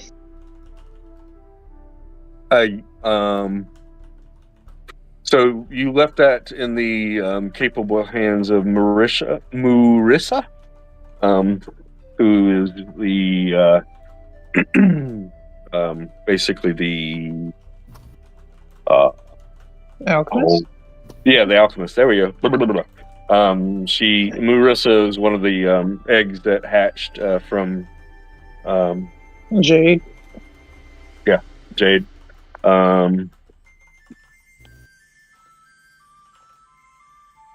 She's the latest. She has the multiple arms and moves really quickly, and has that ability, to do the alchemy and potions and stuff like that. She was set with a task to help you with that, and you're pretty sure that she has made progress on that. There's a good chance that yes, that would be completed. Okay. So yeah, I'd pretty much just want to rush into the tree and just what potions we got ready. Okay. Grab them and then haul tail to meet the sumacs. Okay. When did we get the information about that? On the way to the clearing? So after you know that the sumac are there and the xenomorphs are coming when you leave the mountains. After you leave the mountains and get to the temple, that's when you get the second message.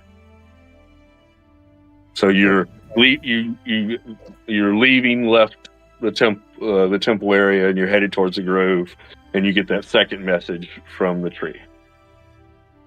Right. Right. So, and she gets a sneaking suspicion pretty much immediately upon hearing it about this. Yeah, right? because knowing knowing the area and such like that. Right.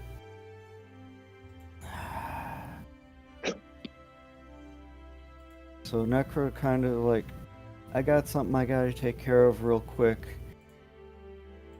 He grabs Maxie and like down Jeeves to the bird. Okay. You want to talk off in a different chat?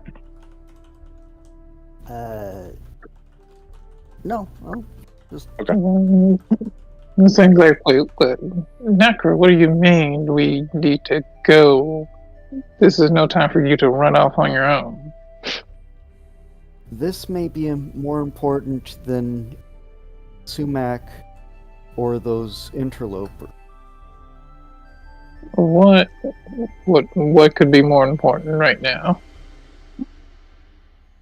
I may know exactly what they're chasing after, and so far I think we have one weapon that can destroy what they're chasing after.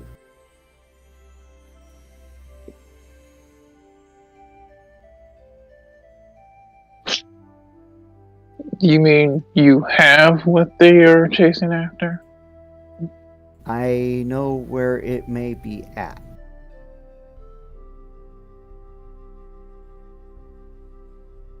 All right.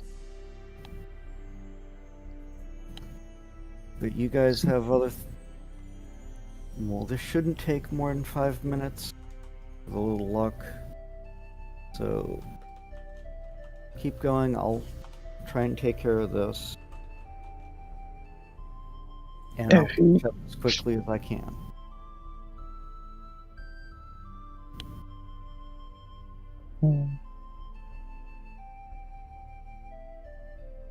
Panther will speak up and just be like, if it'll take you less time than having this conversation would, go ahead. And that's my vote. Yeah. We won't stop here. No. If it's what they're after, don't you think you should bring it back towards us? Since Kellen's So- got the thing that can destroy it, you're going to be seeing it before it... Well, you'll know exactly what it is soon. If I can find it again. What do you mean? Oh, go get it then. Just we're wasting time. Yeah, so angle off, that clearing with all the rips in the ground.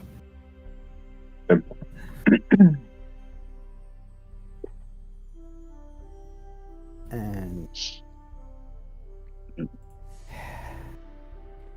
So the clearing, where you're talking about, is going to be actually a little closer to the grove and such than where you're currently at. So you could give it some time before you actually, want to do that, peel off and such. So I should Go ask, Griff, is this thing? Did you bury it?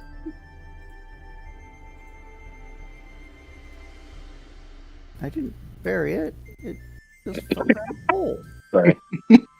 I just had to laugh. I like the way she said that. I didn't bury it. I mean, I'm gonna be right back. I'll be back in just a few minutes. Excuse me. So if y'all want to talk about that and such, and then, well, before I leave, y'all are getting a little bit closer, shall we say? Necra, give me that survival check that I asked for earlier with the with advantage. Okay. Well, the reason Asha was asking, like, if it's buried, she could help excavate it faster. All right. So as the group gets closer, to Necra, you peeling off and going towards this area, this your objective.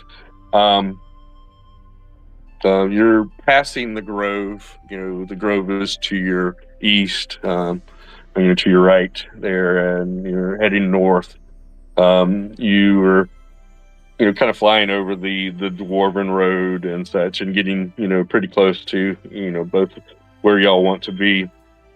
Necro, you'll notice that the meeting area is slightly to the east of where you're wanting to go, and such. So it's really not very far from where you're meeting up with the sumac, and such. Maybe a half an hour walk with a 10-minute flight, or shall we say. Great.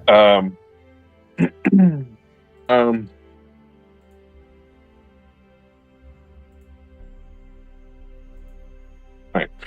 So at this time, Banthor, do you want to go off to the Grove, and then Nefra goes off to accomplish her task? Where would the rest of y'all like to go? And such. Y'all have a conversation about that. I'm going to take 2 minutes to go get some water, and such, and I'll be right back. Joe thought this was somewhere in an angle betwixt the temple and the grove, but okay.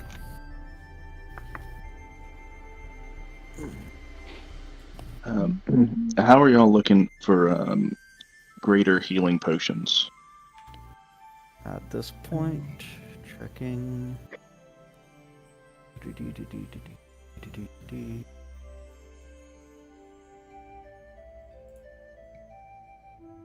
I've got 3 on me.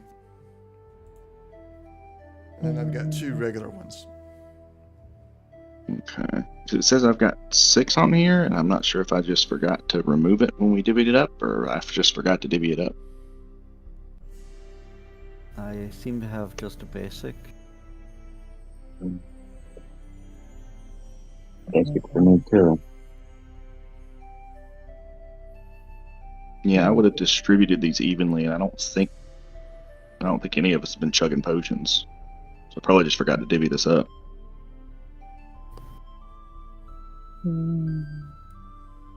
I do remember you handing this out before we left out from the Grove. So, yeah, you might have just forgot to remove them.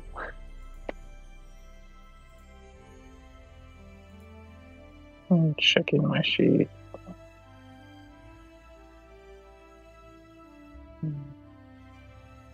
Potion. Got a boatload of ammo, but much in the way of healing potion. Let's see. Still got herbs.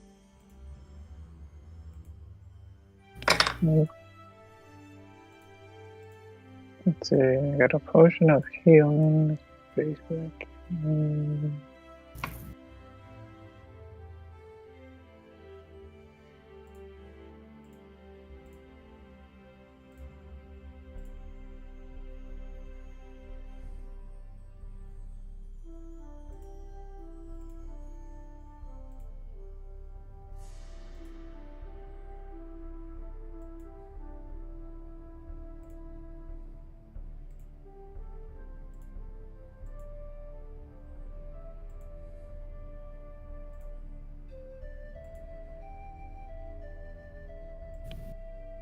Healing greater. Potion. Oh, I'm holding on to a potion of invisibility. Don't know when I got that. Oh, yes, since I have one greater.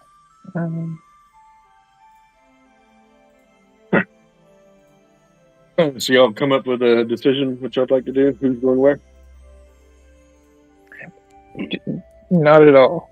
Sorry, I sidetracked everybody. It's my fault.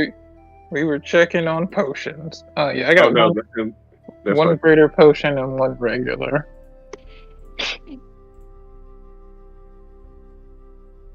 No, I don't mind y'all being prepared. That's fine. Yeah, it's just, looking at potions.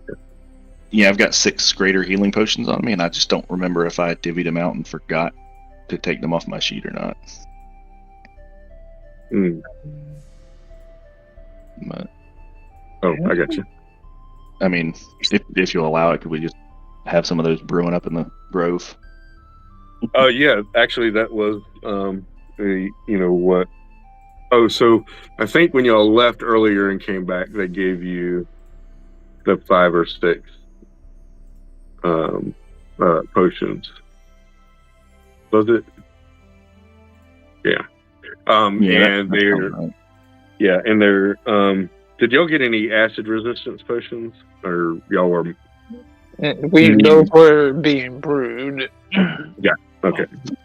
Those are being brewed or needed to be brewed or something. I'm sorry. Those were being brewed, right? Yeah, I believe those were in the process. Yeah. Okay. Okay.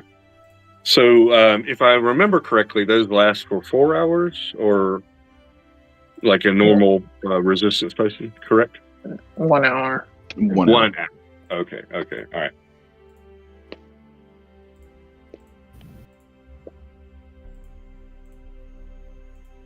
Okay.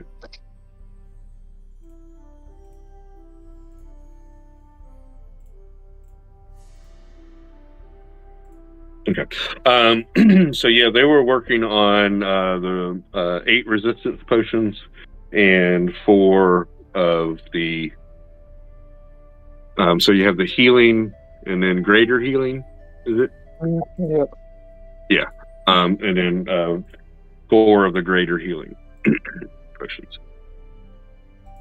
So 8 acid resistance and 4 greater. If you're going to be going, to pick up stuff. That's what's going to be waiting for you, plus whatever else you had, sitting to the side.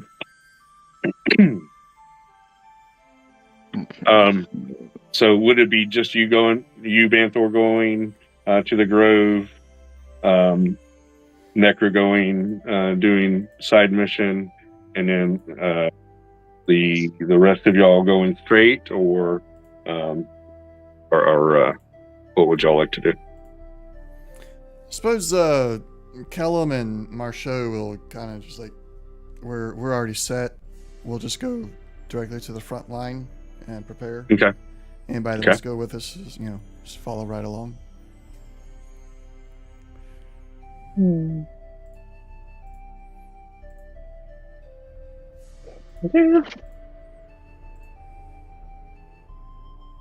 Yeah, I don't think I have anything to stop for, so. Okay. You just go with Kellum and Marchot then, or go with Banthor or Necra. Part of me wants to go with Necra, but it's like I also don't want to take on someone that can stab me in the back easily. What? Are you saying Necra? What? Don't push the angsty teen. And Zorn, do you have anywhere particular that you would want to go? For the last hour, Zorn has just been hearing targets incoming. Right. And mentally preparing for, oh my god, that is a lot of things that I get to shoot! Yay! And from a long range. As far away as possible. He can literally just stay in the air and just Right, shooting down, raining down death. death from above. So you're following Kellum, I'm guessing then. I'm sure we'll go with Banthor to help him with the potions. Yeah. Okay. Right. And I'm shoving just every potion that I have on me into that case. I think it's a total of 22. Just got 2 slots left in the thing, but just help him slot the stuff in. And they yeah. All right, let's go. Yeah. We're set. And I've got holy water, oil, potion of healing, greater potion of healing, acid resistance. Nice.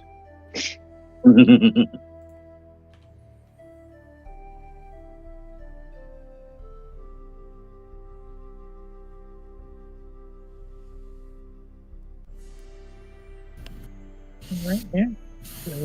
We'd all reconvene at the meeting spot.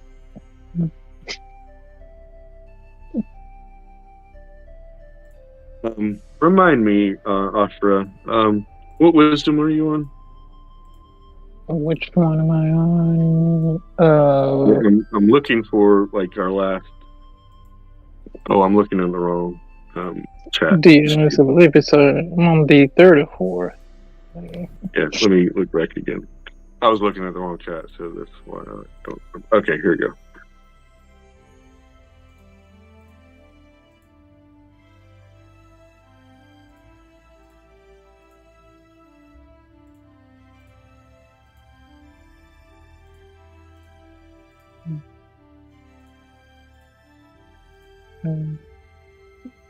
Okay, so you read the fourth wisdom. All right.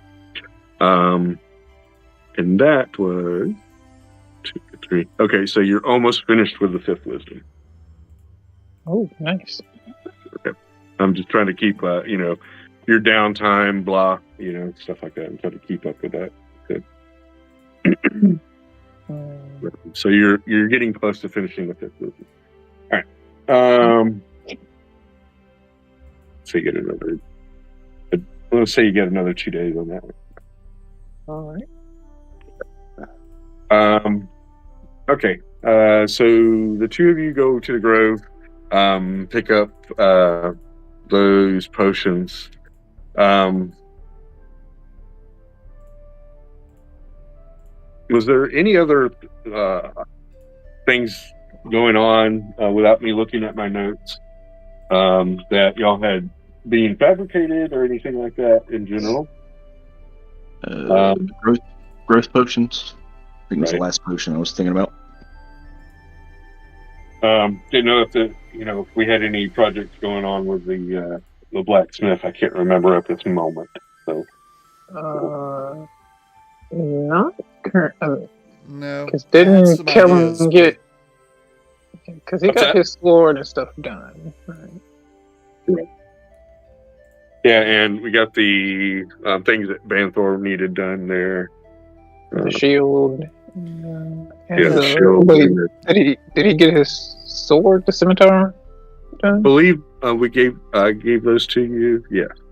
Yeah, I've got them. Okay. I've got the dagger and the scimitar. Kellen, you were saying? Yeah, there was one thing Kellen was wanting to do. He would like to be able to get the Vine Grip, which is his spell focus, moved from the +2 longsword over to the Angelic Flame Tongue longsword. But I don't know if that's the blacksmith or if it's just John the tree that'll have to do that. Okay. Yeah, basically the tree could do that for you. Yes.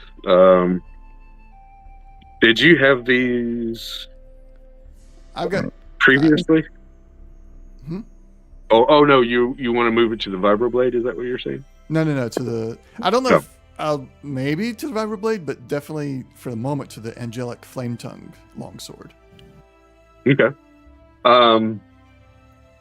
So just being in the grove itself, the out, you don't have to go to the tree. You could just go, swing through the grove as Banthor, and Ashra are doing that, and just, basically just call out to the tree, "Hey, John, can you do me a favor?" Mm-hmm.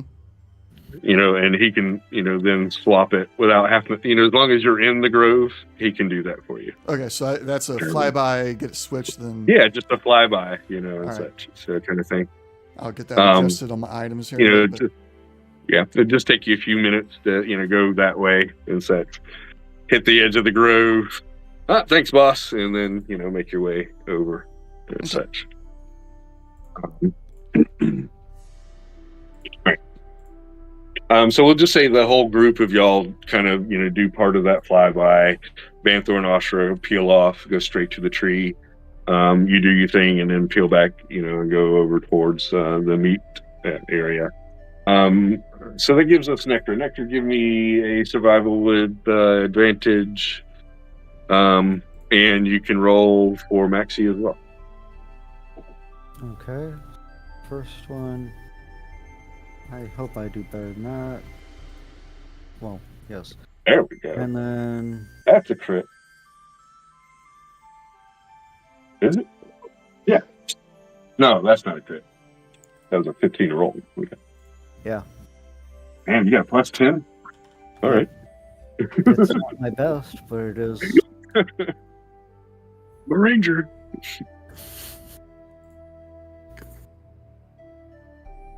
Alrighty.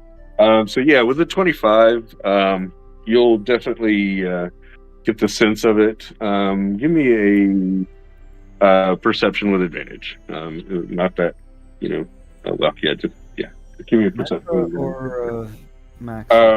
Either one. Necro would get, because of your vantage point, both of y'all will get the advantage.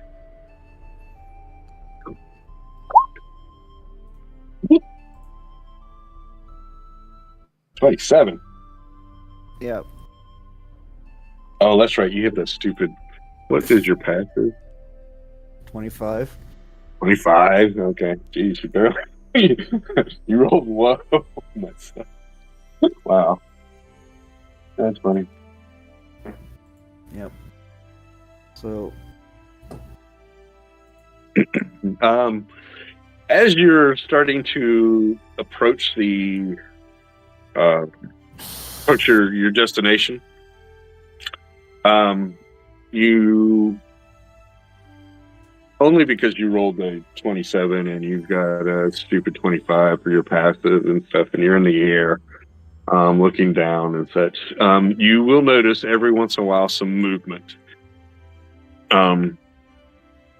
in the, like, around the area that you're going to. How do you want to approach? Let the bird land in one of the larger trees, or somewhat where they would be willing to perch. Mhm. And then go into the clearing on foot. So Okay. All right.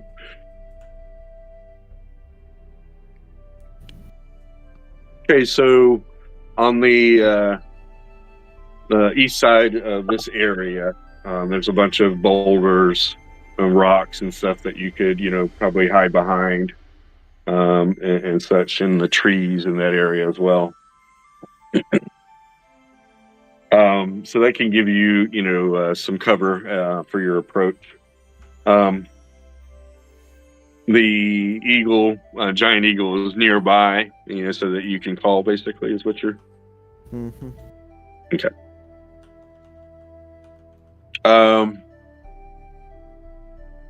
Give me another perception roll that you're on the ground, making your way towards the objective.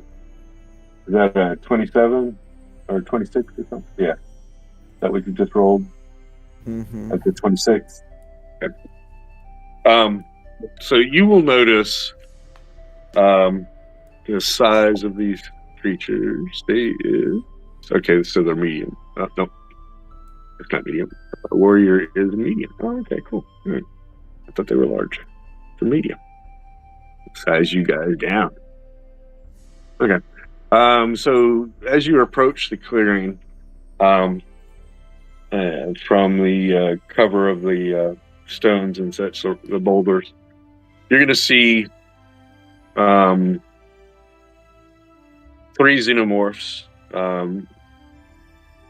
The size, 3 xenomorphs the size of the one xenomorph, the small xenomorph that y'all encountered on the drop ship.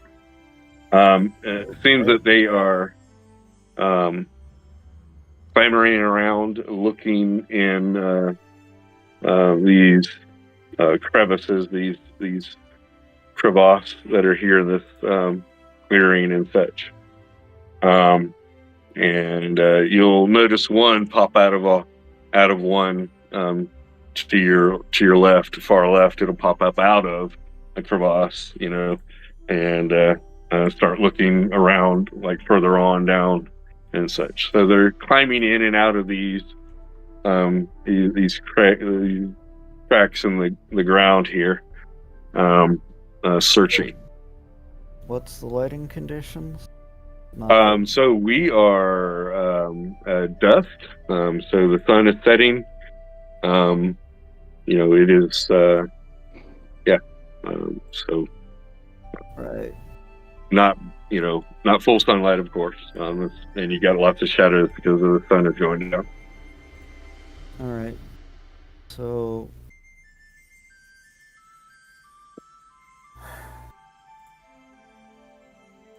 she's not dumb, but she is impetuous.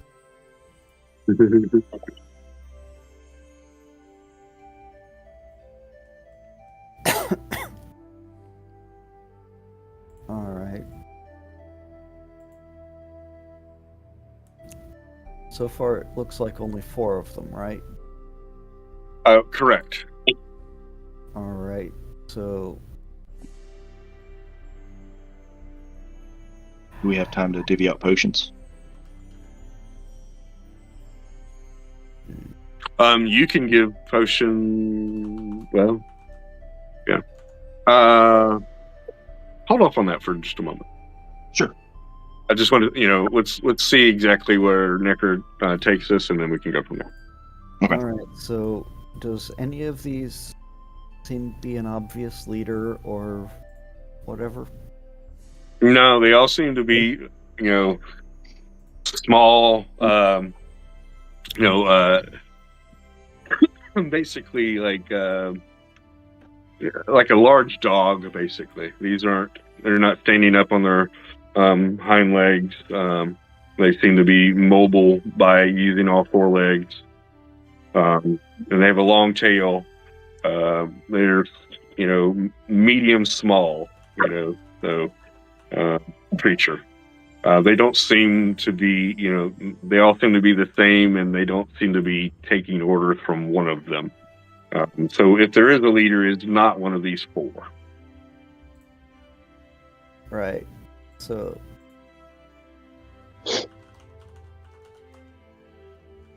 nearest one.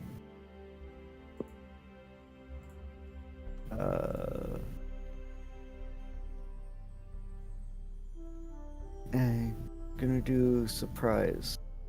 Okay. And you're an ambusher, right?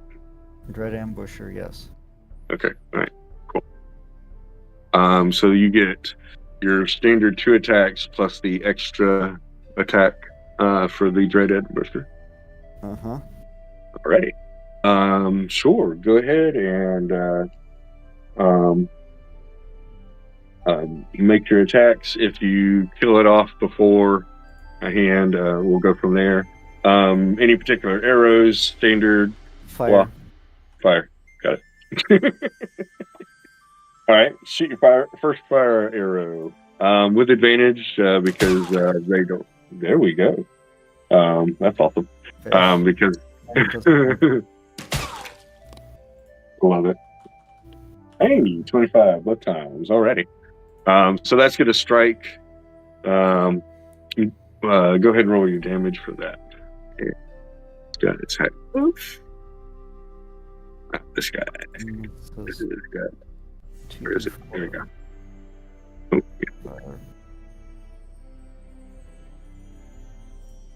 So for 6 fire damage on top of. Okay. 11 piercing plus the sneak attack. And trying to... So 19 plus 6, 25. All right. That's a nice smack. Go ahead and roll the second attack.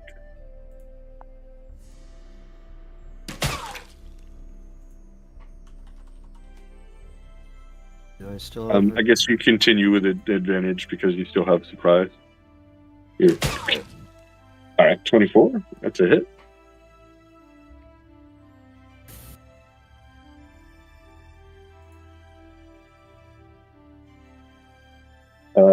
9 damage plus.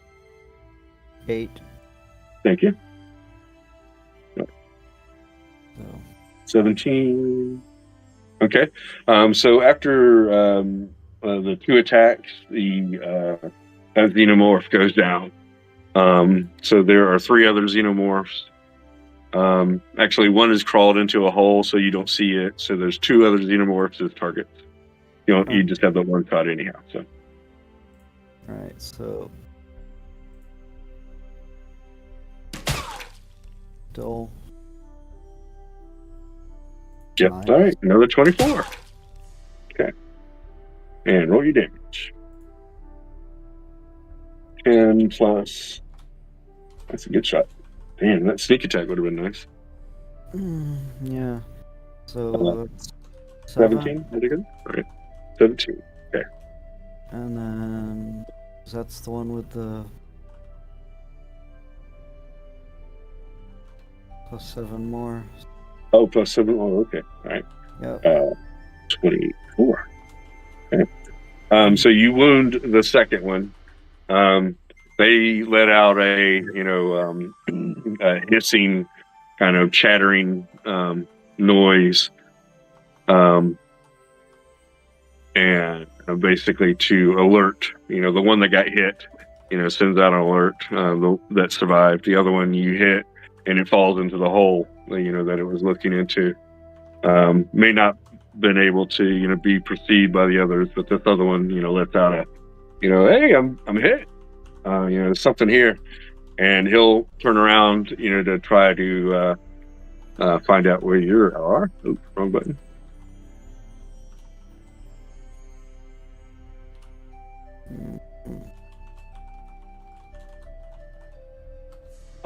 No. Okay. Your stealth is +11. Okay, never mind. All right, they don't see you. So these guys, one guy pops his head out of the ground, out of the hole that he was digging and such, and the other 2 start looking around. They'll fan out a little bit from their position, but they're not, they don't know where you are. On the other side, let me give me a second.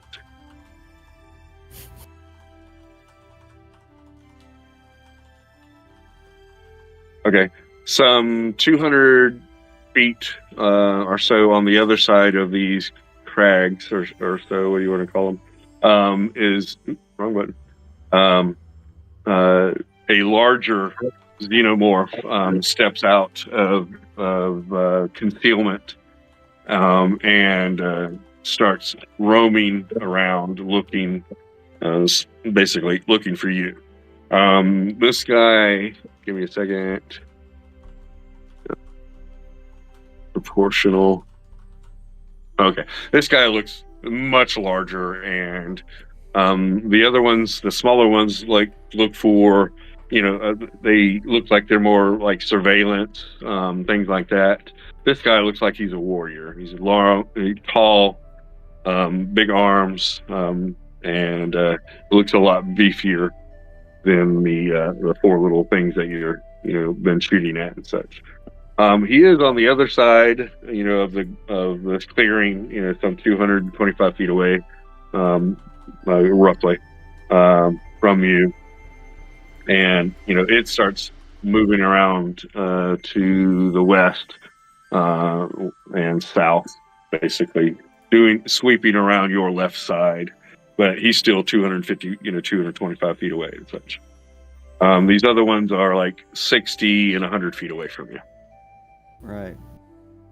So they haven't seemed to have discovered where you're at. They look like they're searching still, looking around. Right.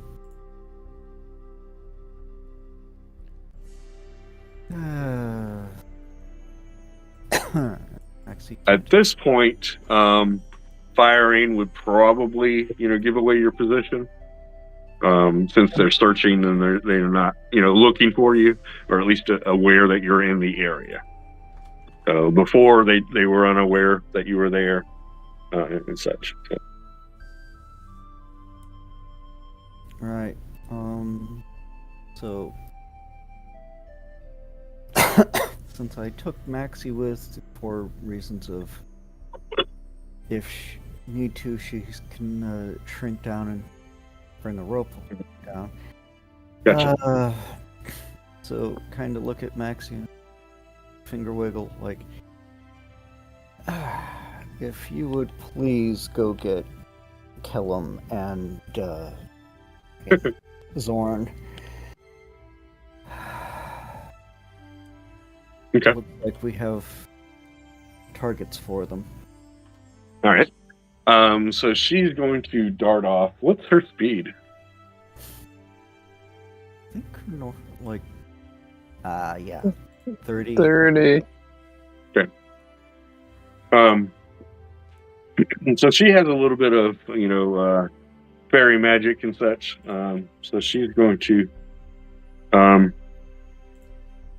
scoot over there. She can get there quickly, but she won't be able to return as quickly. But, if she rides with, whomever, then she can just do that and such. So for the time being, she's going to have a 100-foot movement, basically dashing. Well, I mean, she's basically got 90 anyway as a rogue. Oh, as a rogue. Okay, so we'll put it up to 200. Yeah, we'll just do that. She's going to, action dash, action, bonus action. Yeah. There we go. I appreciate you reminding me about that. Okay, so so she can scoot over there real quick, actually. It will take them a moment to get back in comparison, but she can definitely, not too long, but she can scoot over there a lot quicker than normal.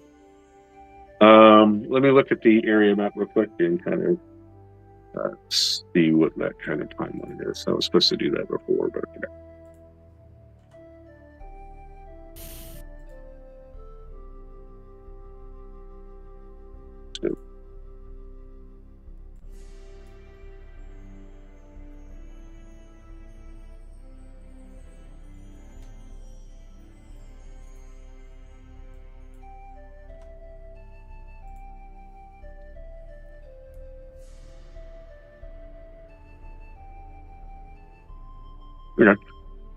It shouldn't take her but just a few minutes. They're about an hour or two on land and such, going through the woods and such. But flying at that speed, okay.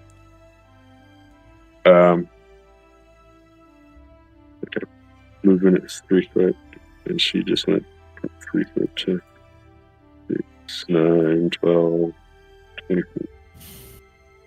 She's flying about 24 miles an hour. We'll just say flying through there.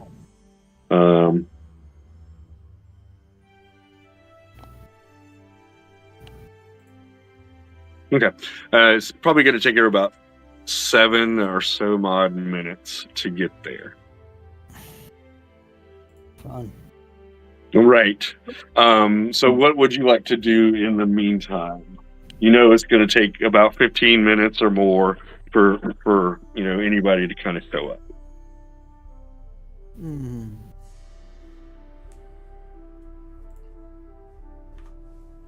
You can, if you like, change anything that you've done. If you want to just send her off and watch instead of, firing at them, I will allow you to do that because you didn't really know or consider, shall we say, or know the time it would take to get reinforcements.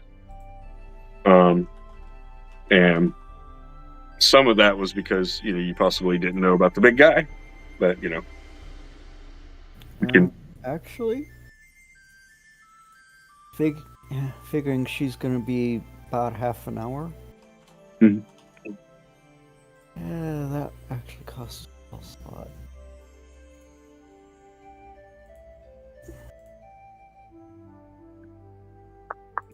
Is it worth it? Yes.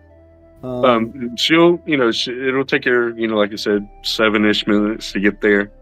And then, Yeah, Yeah, it'll be about 25 minutes or so for a round trip. Yeah. And so Necro's gonna do rope trick. All right, and then just pull the rope up. Uh-huh. Okay, cool. All right, and that's not really, that'll give them where you were if they can sense that, smell you, blah, but not where you are. Okay. How long does that last? An hour. An hour. Oh, perfect. Okay. So you kill one, hit another one, see the big guy pop up, and you're like, oh, yeah, we're gonna nope this. Go get some help. And while I kind of climb up into the, such. Okay. Perfect. So now, Banthor, you met back up with Kellum and the rest of the group. Pretty much a few moments after that, Maxie shows up delivering her message of destiny and doom. Delivering Necro's message. Probably as she's gulping in the air, she had to just fly her little wings off. Yeah. The pixie dust, kind of, you can see it kind of stop working, and such. She's not shiny and glistening, with confetti. What's that? It's not confetti. What is that called? Glitter. There we go. Glitter dust. Yeah, glitter dust. Is that? And she comes in huffing and puffing. Necro needs help. We saw some of those xenomorphs.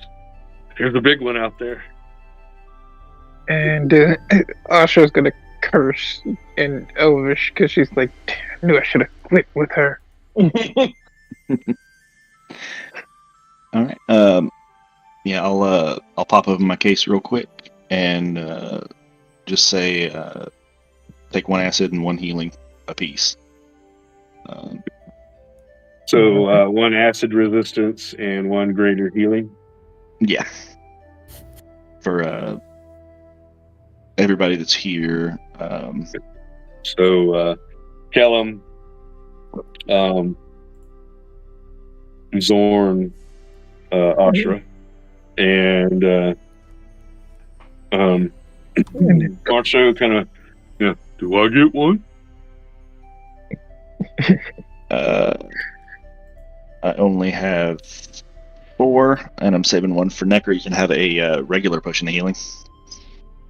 Ah, well, just give it to Kellum. What? Okay. What were they again? Which potion? Acid resistance and greater, and the normal one for Marshall.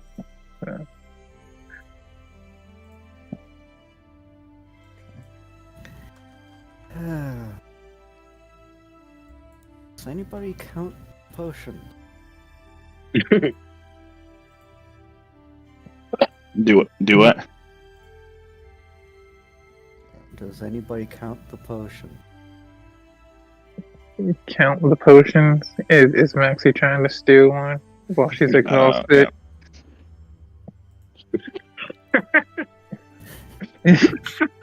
Like Even more. Pixie, yes. Yeah, I mean, I got my eyes on these potions until I close that case up and latch it. All right. And what's your passive, Banthor? Passive perception is 23.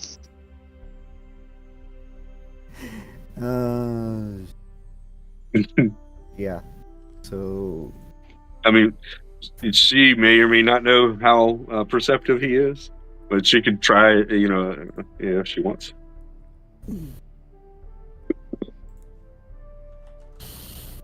Do you want me to do the roll, or just say nope? I would think it would be a no, because again, she's like exhausted, but she's like, ooh, I want one. I have to take one, but it's just too obvious. She's not. I'm not. I mean, You could roll a crit.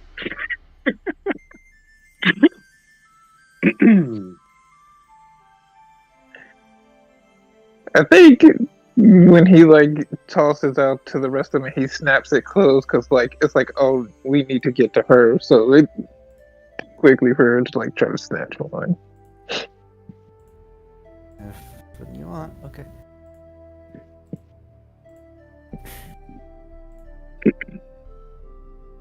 I mean, I would be hurrying through it, like here. Yeah,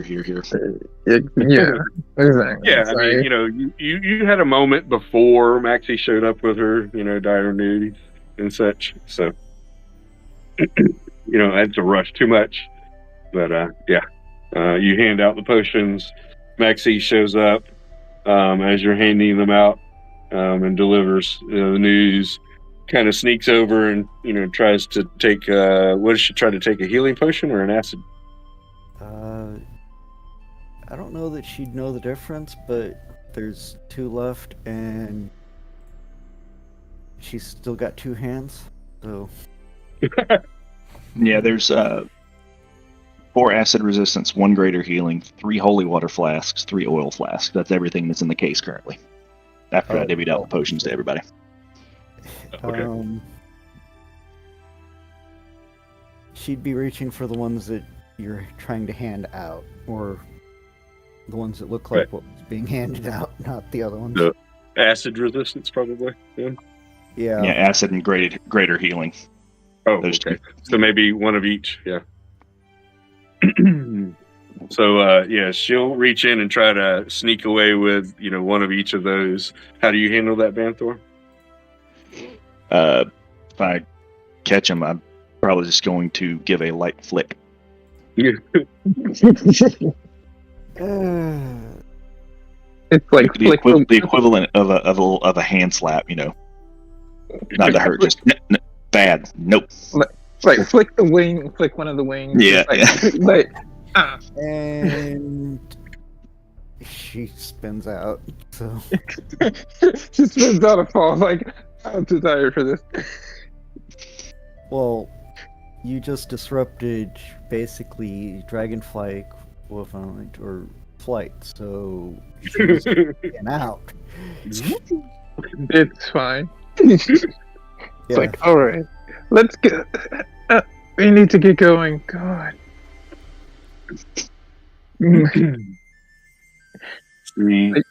Grab Maxie and just go. Tell the eagle to go.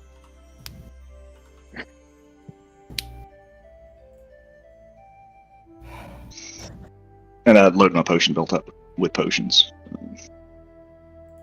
The quick potion belt. Okay. And it, go ahead. And is it your proficiency bonus worth of potions you can have on it? Correct. Okay. So yeah, I got 4 loaded. Okay. And those basically you can use with a bonus action. Mm-hmm. Anything else will take a full action. Okay. Our potion pouch. Yeah. The things in your potion pouch you can just grab, with a bonus action. Anything else you have to go searching for. I have those in my potion pouch as well. Pouch for my potion. Yeah, and it can be flavored for the individual. You can have something on your wrist or around your bandolier, or I've got them hidden in pockets all over the place. I just know exactly where they're at. It doesn't matter. Okay. I switched that they are pockets in her robes. Yeah, that's cool. Yeah. A robe's got pockets. It's like a dress with pockets. But it's like Asher grabs Maxie after she starts spinning out, and it's like, which way, Maxie? Point. Yeah, she's leading and grumbling that she's got no way to defend against the Xenoblood or heal. As she's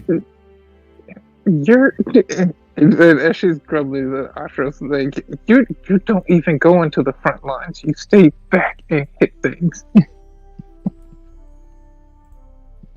well, Yeah, but I can also help people. Like, shove a potion down somebody's throat if they're needing it. She's like, this way, that way. See the big bird there? Yada da. Alright. I was like, oh. When we get extras, we will make sure to set aside some for you. Right now, we're limited.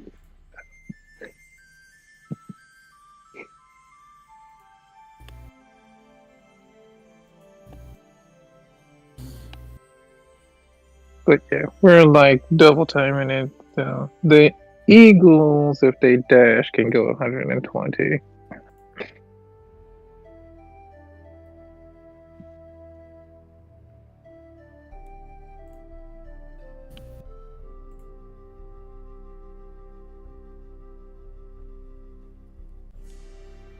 Okay. Yeah.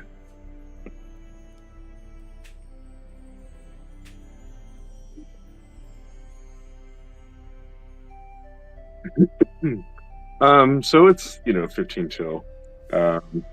We can stop at 11 as our normal, or go over or stop here and get ready, and just when we come into this next session, we'll just roll initiative. I will give me a moment, and I will set up the board. I'm looking for something I can't. I vote See for the this. option that lets us roll initiative the moment the next session starts. Yeah, like we pull up and roll initiative. Yeah. You see me rolling. I hate it. Sorry. Alrighty. Fly by eagle shots. Something, fly and birdie. How many? Let's do 18. Okay.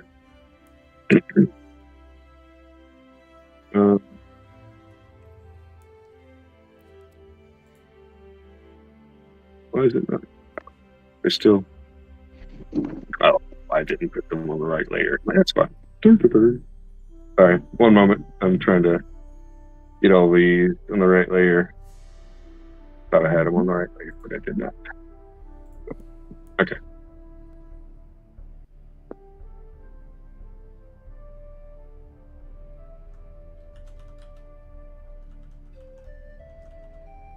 Very large map here.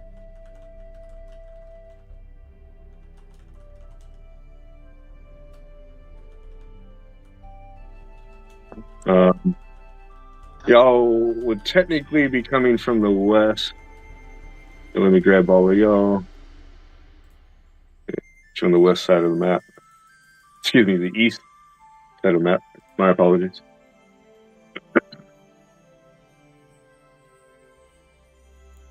So if you'd like, you can go ahead and position your token and your bird as you're coming in on the side of the map. So we can, say Marshall and Kellum are coming from the north, or the south, or block, Banth, or we're all coming in on this way, kind of thing.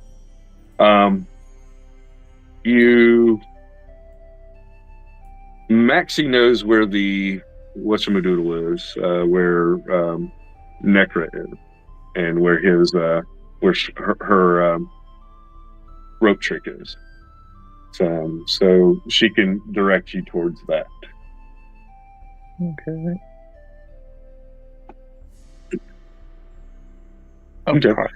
So Kellum, would you have Marsto just kind of drop you off there? Yeah, I think so. Kind of like maybe on the edge right there, so I can get some Right. better. And we'll have things. Marsto. He'll be airborne. I'm gonna put a little blue dot on him, so he's flying and such. He basically just dropped you off and continued this way. All right. And when we get back, we'll have Zorn put his, him and his token, wherever Zorn's going to be. Banthor and Astra. Y'all can decide now or later. It doesn't really matter. But if you want to go ahead and put your Banthor, if you want to go ahead and put your token on the board where you'd like it, not too much further past where Necra and Kellum are. You could either come on this side of the map or another side of the map. That's up to you. Okay. But like to the right of them, essentially is. Yeah, you're coming in from the right. Okay.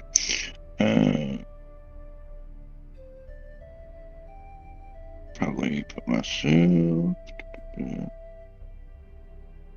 Evil got me Maxine. off. Yeah, definitely would go over. Where Necra is and such. And Necra, you can see what's going on, of course. Yes. Yep. You can see Al, we just can't see her. Yeah, and she actually did leave like a foot or so of the rope dangling, so it's kind of there. Okay. Gotcha. And I've also heard of, depending on the GM, someone pulling the rope trick and then doing the hook your feet into the entrance and hang there and just start shooting things. Basically giving you like three half cover. No, you're like dangling outside the hole for anybody to shoot back at, but you have the high ground effect. Yeah. Let's see. Spell space can be reached by climbing up to the top of the ring. The space can hold as many as block. The rope can be pulled to block. Attacks and spells can't cross through, but you can see out. Yeah. And it's as if it is a 3x5 window. So I guess that's kind of your entrance in a way, because it's centered around the rope. So you have enough space and blah that you can just stick out. I wouldn't say hang by your feet. I would say your legs, the bottom, your legs and your torso, the bottom part of your stomach, basically. You could lay on your stomach and stick. You would have to, hang out while you're whole feet. That would be kind of crazy. But I don't mind you using that, to, basically poke out, your torso and your arms so that you have those free. And, you using that. I would say that half cover, and that would be easier than trying to hang out by your feet and such. I don't know. That just sounds crazy. It was also like 3 editions ago, so. No, I it doesn't say that you have to go, that you're in, you have to be inside of it or outside of it. It doesn't, say that you're either or. So if it's a tent, basically, that you can't see and you can't throw spells through, basically. It's like, there's, you're halfway in the space and halfway out. I guess if the rope can be halfway in and halfway out, I don't see why you can't. Huh.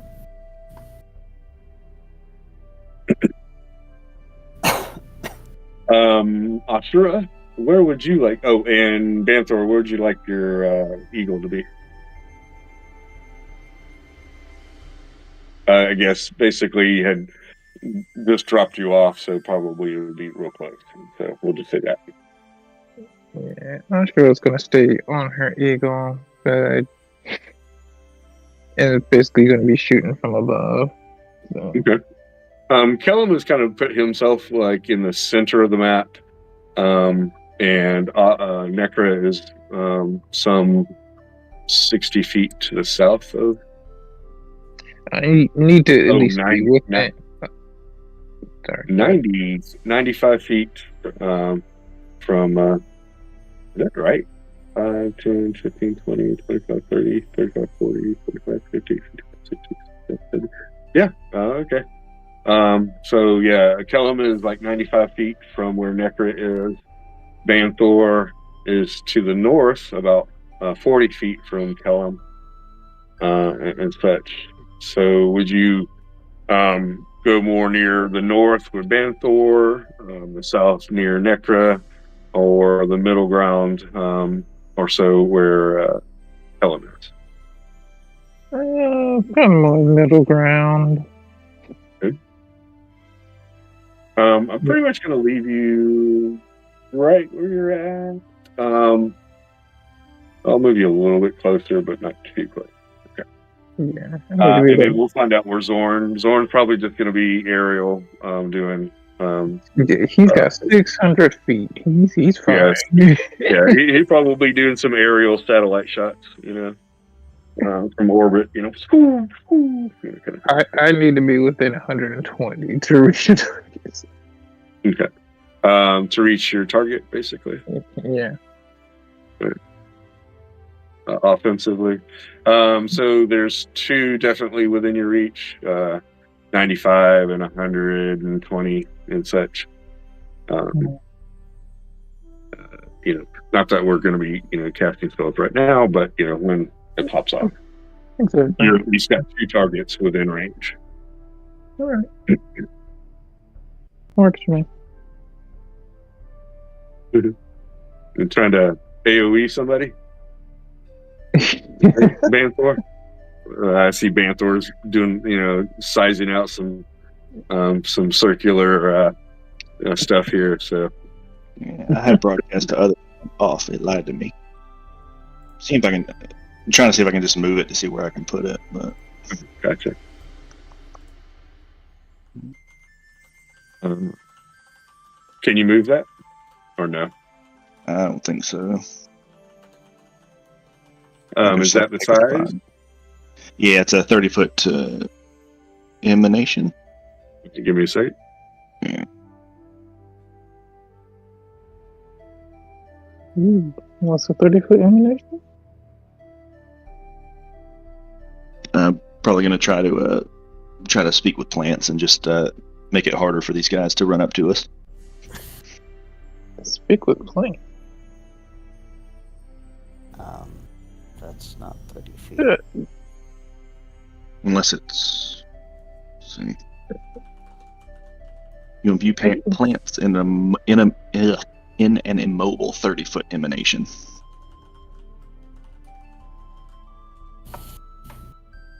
This thing's hard to grab a hold of.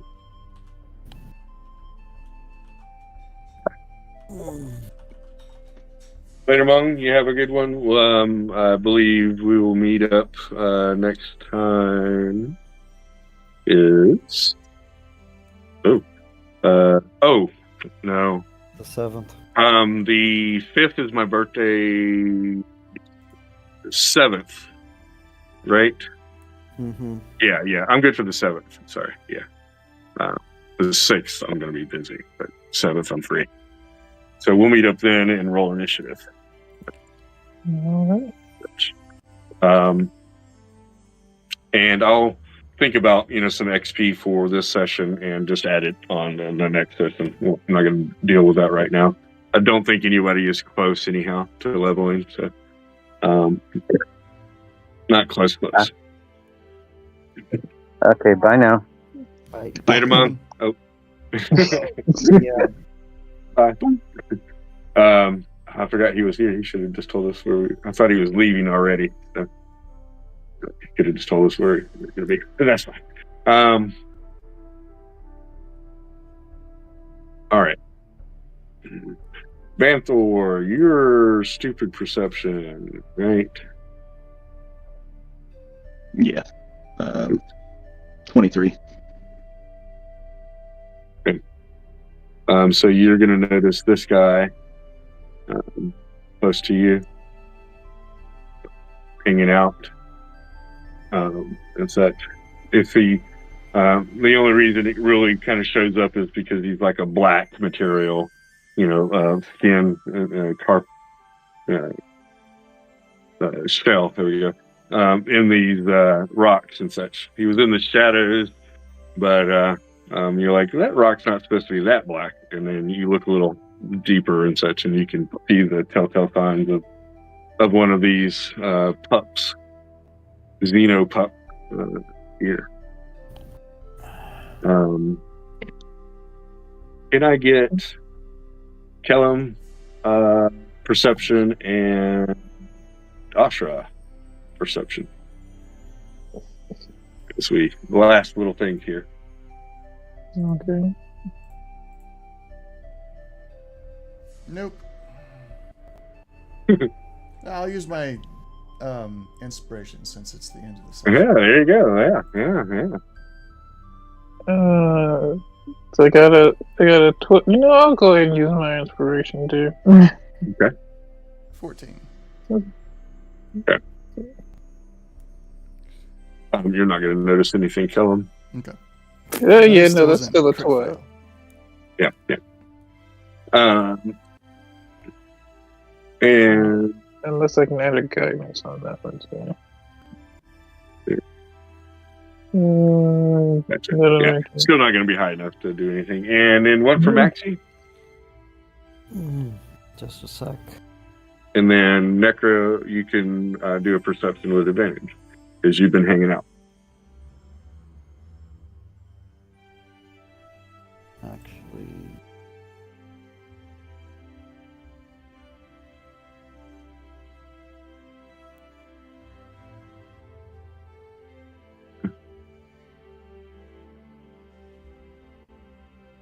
Yeah, I can't get to that. Oh, I can make a token. That's what I can do. I can make a token for you, Banthor. It has an aura, and then you can move around or things like that. Okay. Yeah, that'll work. It's really just because I can't move it once I cast it. It's more of just like where's the best place to put it. Right. And sometimes that's hard to do if you can't move it around and stuff. So, like I said, I'll get a token for you for next session that you can use to move around and get you an idea of like, okay, when I cast this, it's going to do this and such. And that way also we'll be able to have that aura to say this is going to be rough terrain or what have you. With the 18 perception, Necra,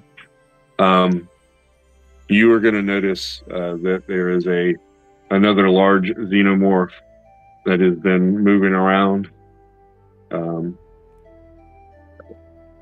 You don't know exactly where it is at this very moment, but you know that it's on the west side of the map. And it was messing around with this large area here.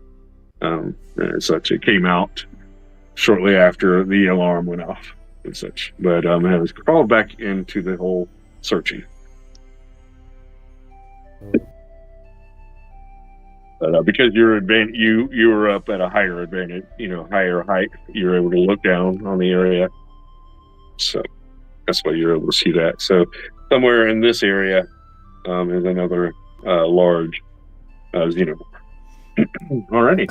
So when we meet up in September for the 7th, we'll pretty much just get into initiative and a few other little things, housekeeping if need be. And we'll have this combat. The Sumac, did you let them know what y'all were doing? Did you ask them to follow you or your guys, any of the village folk, village people? Did y'all ask them to come or let them know what y'all were doing? Y'all don't have to make that decision right now. We can talk about that over line, but that's something to consider as well. Alrighty. Any thoughts or issues we need to cover? I'm sorry we didn't get any more dice rolling. There was a lot of information that I had to spill out, so I tried to be faster with it. I am not. My apologies. It's fine. I tried, but then I was like, okay, this is not going as fast as I had hoped. So, my apologies. I'll work. Hey, it just means we get to jump right into it next time. Yeah, definitely. Yeah. No, So, 2 big guys, 3 of these smaller guys running around. 4. Where's the other? Yeah, there's 4. 4 of the little guys running around and such. You will notice that one of them, the one in the middle here, has been wounded and such. Alright, so 2 big ones for. So that means there was a total of 5 little ones because she never killed them. Correct. Yeah. There was a total of 5 small ones. Alright.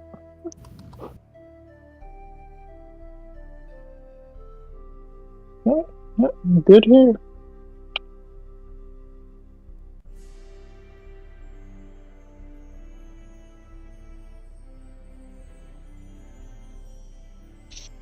Alrighty. So we'll see you on the 7th. And yeah, like I said, my apologies. We didn't get to roll my dice. So, but on the 7th, we will be doing a great bit of that.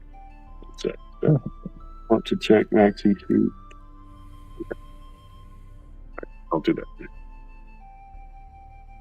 Alrighty. Anything else for you guys? Mm-hmm. Not that I'm aware of. Cool.